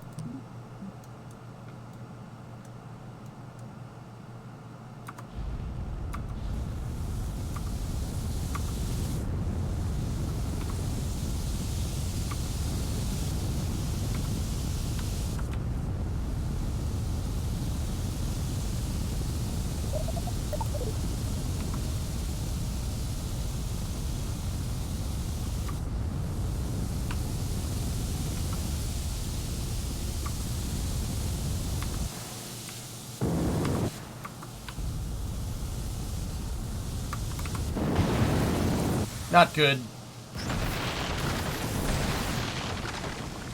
Man, yeah, you really need gimbal. The arrow spike was a mistake. Yeah, you really need gimbal. You really need gimbal. Not good. I pulsed the engine. I fat-fingered the wrong key. So right now, it's the friction control that's killing me. The legs feel like they're stuck in the mud, so we just gotta... See?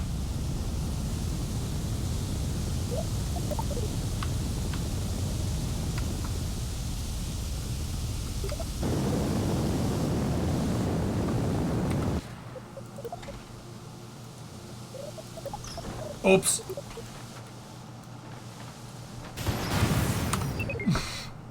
That part menu, man, please, Please. It opened, and then I tried to click on the other one, and it changed the position, and I ended up cutting the chute, because it's really hard to figure out which chute is which in here. Here. I got a better idea. Do we have action groups here? No.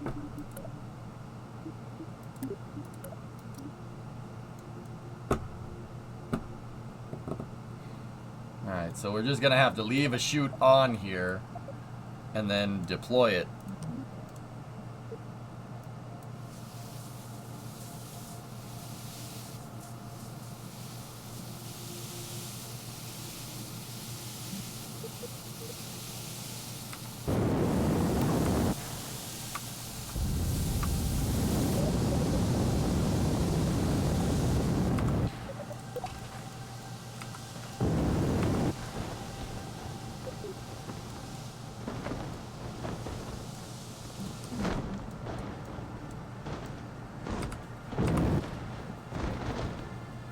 Bonk.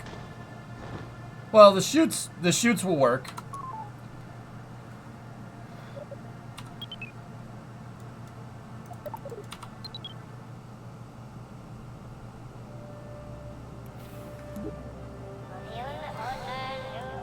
Not with a toroidal configuration, I don't think.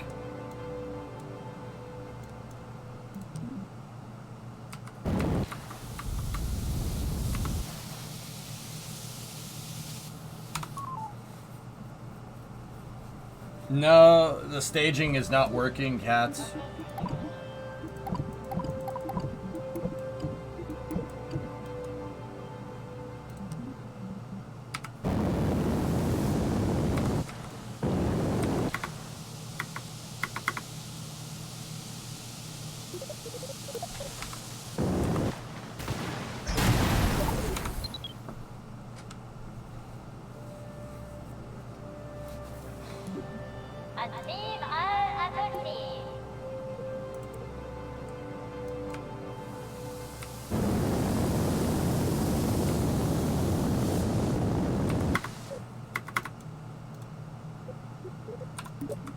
Nope. Okay, that's good.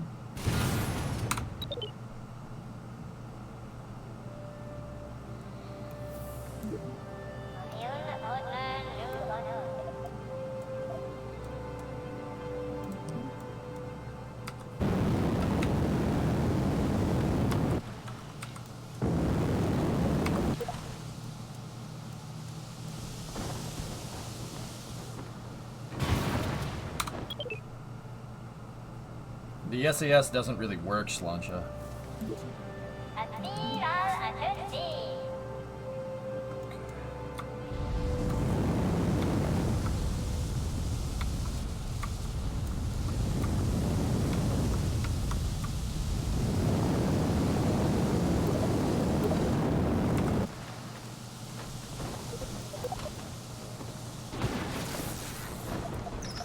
Yeah, probably shouldn't have gone with a solar panel design like that.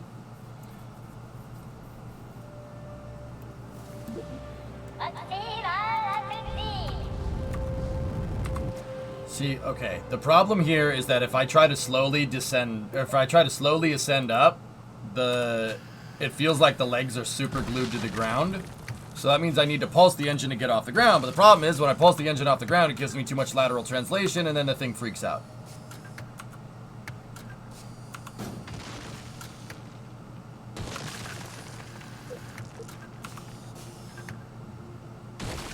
So we need to go here, get up in the air.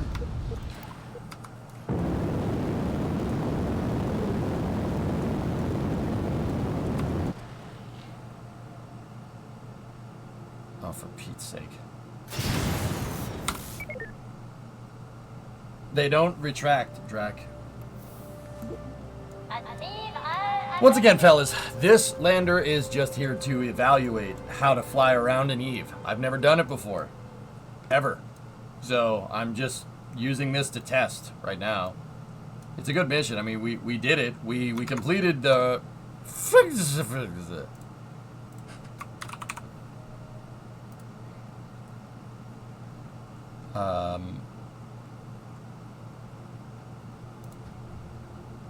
We did the primary, so that's what matters, I suppose. And then probably the stretch goal, too. I'm pretty sure the aeroshell design will survive re-entry just fine. I don't think we're going to have time for Jebberval level. BJ is calibrating the AI to the new environment.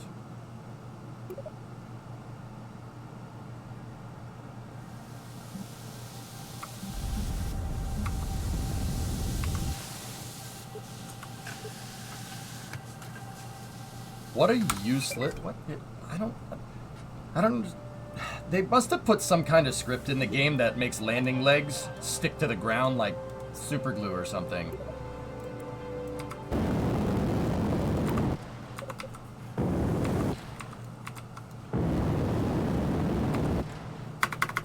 Oh yeah, they don't work. That's right.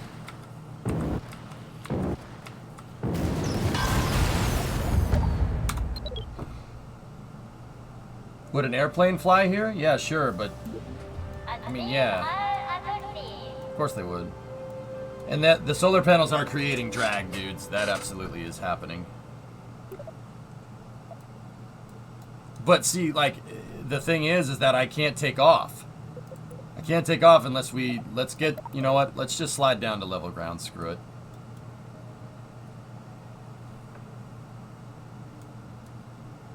Because the only way to get it to take off and actually, like, so if the ground's like this, to actually get it to take off and go that way is to have the friction control off. But the problem is if the friction control's off, it's going to shoot me sideways like this, right? And if it shoots me sideways like this, I already have a sideways translation, and then the solar panels just take it. And then it'll just want to fly backwards. Yeah, no, like I said, I'm not like too upset about this. Like, it kind of is pissing me off just a little bit, but hey, this whole day, I'd say we've done good considering the cards we were dealt today. Don't you think? I think we did all right.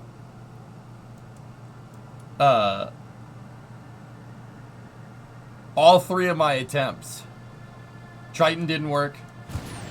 There's a terrain seam right there because just as an added FU, that's good.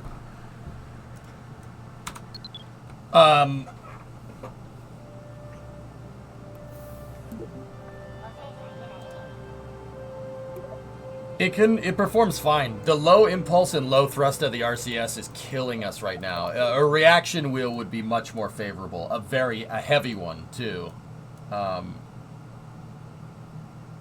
Yeah, we're finding a bunch of, like, that's Surrender Night. That's the reason why I made this lander, just to sit here and do this so we can learn.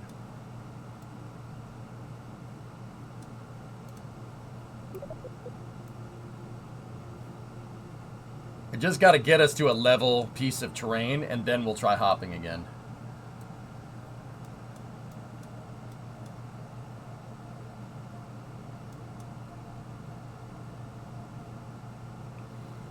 Jigsy has the new patch. Much better performance when you're up in space, dude. Still, when you're down near terrain, it's still kind of... So I'm just going to slide this thing down the hill here.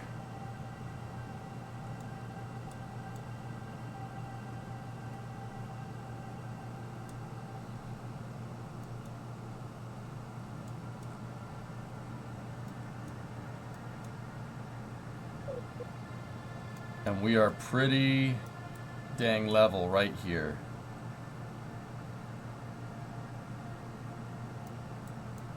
Okay. Now, turn on the SAS, turn on RCS, and just let me do a little bit of this. We just got to slowly take off.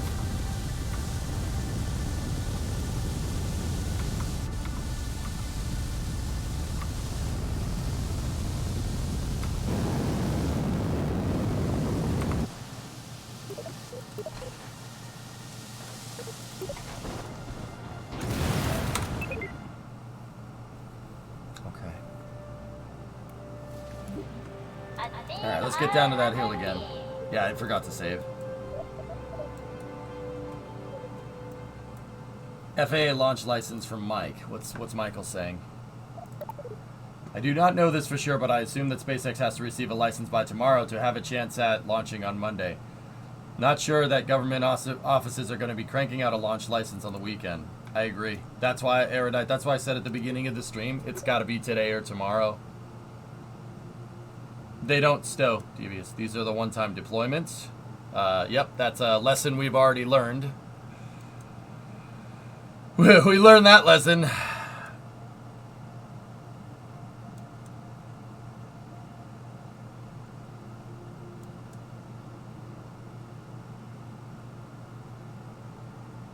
Eve is quite unforgiving.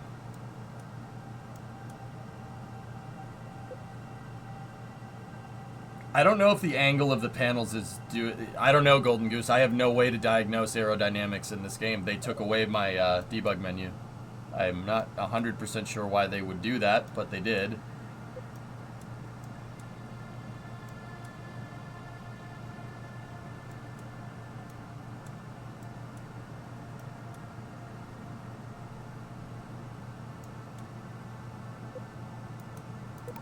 Okay. Drop the quick save here. Just make sure we're nice and level.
Okay, here we go. Save. Let's see what it does.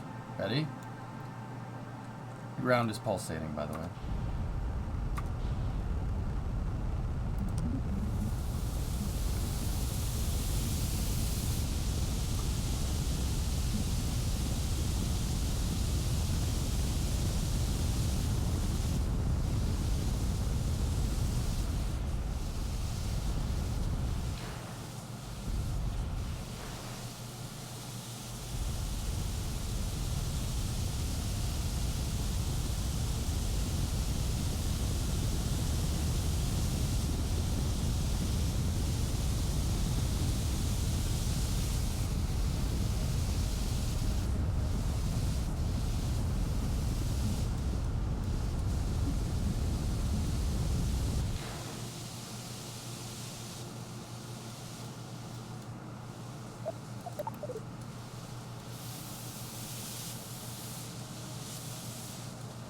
Jeepers creepers.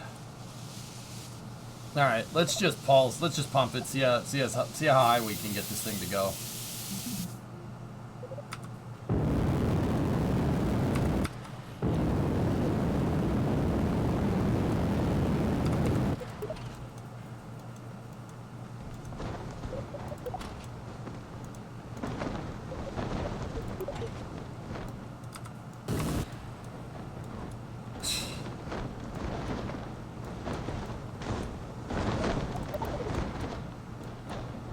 Huh.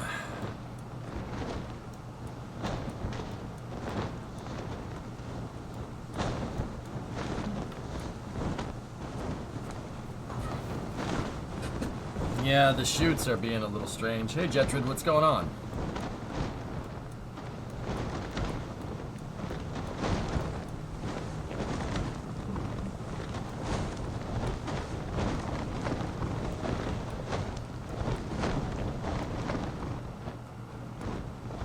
Well, not bad. Could be worse.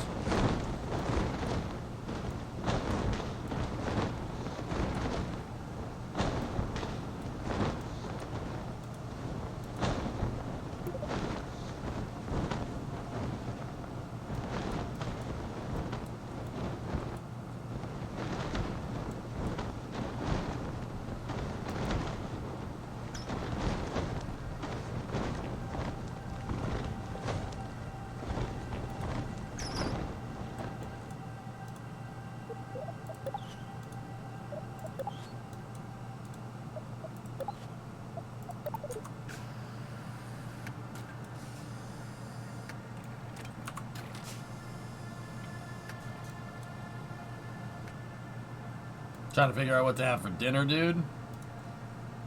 Steak and potatoes. Can't lose. Alright, dudes. Well, I'd say we didn't get all the challenges, but we got a good deal of them. Not bad. We can mess more with this tomorrow, but I did promise truck streams, and we got to put the e-brake cable and everything in on the truck. Would you guys like to do that now?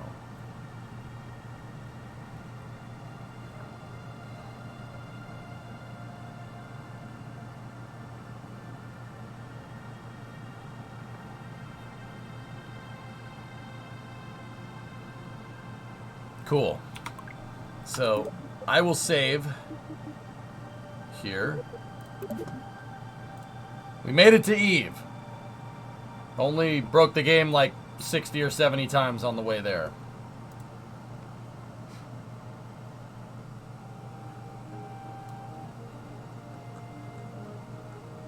Okay. So, I'm going to switch it up. We'll go into science and technology. Not really, but I know KSP is frustrating. Yeah. I think I did my work today, Blacklist. I don't need to play KSP, at least until tomorrow. at least until tomorrow, dude. All right.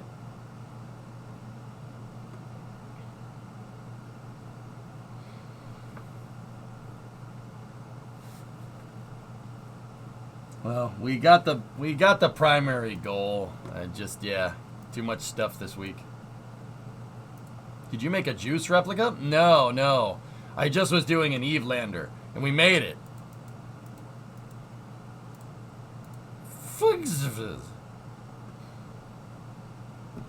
All right, so, fellas, I am going to work on my 59 F100. We have to put an emergency brake cable in, and then I have to rebuild the drums.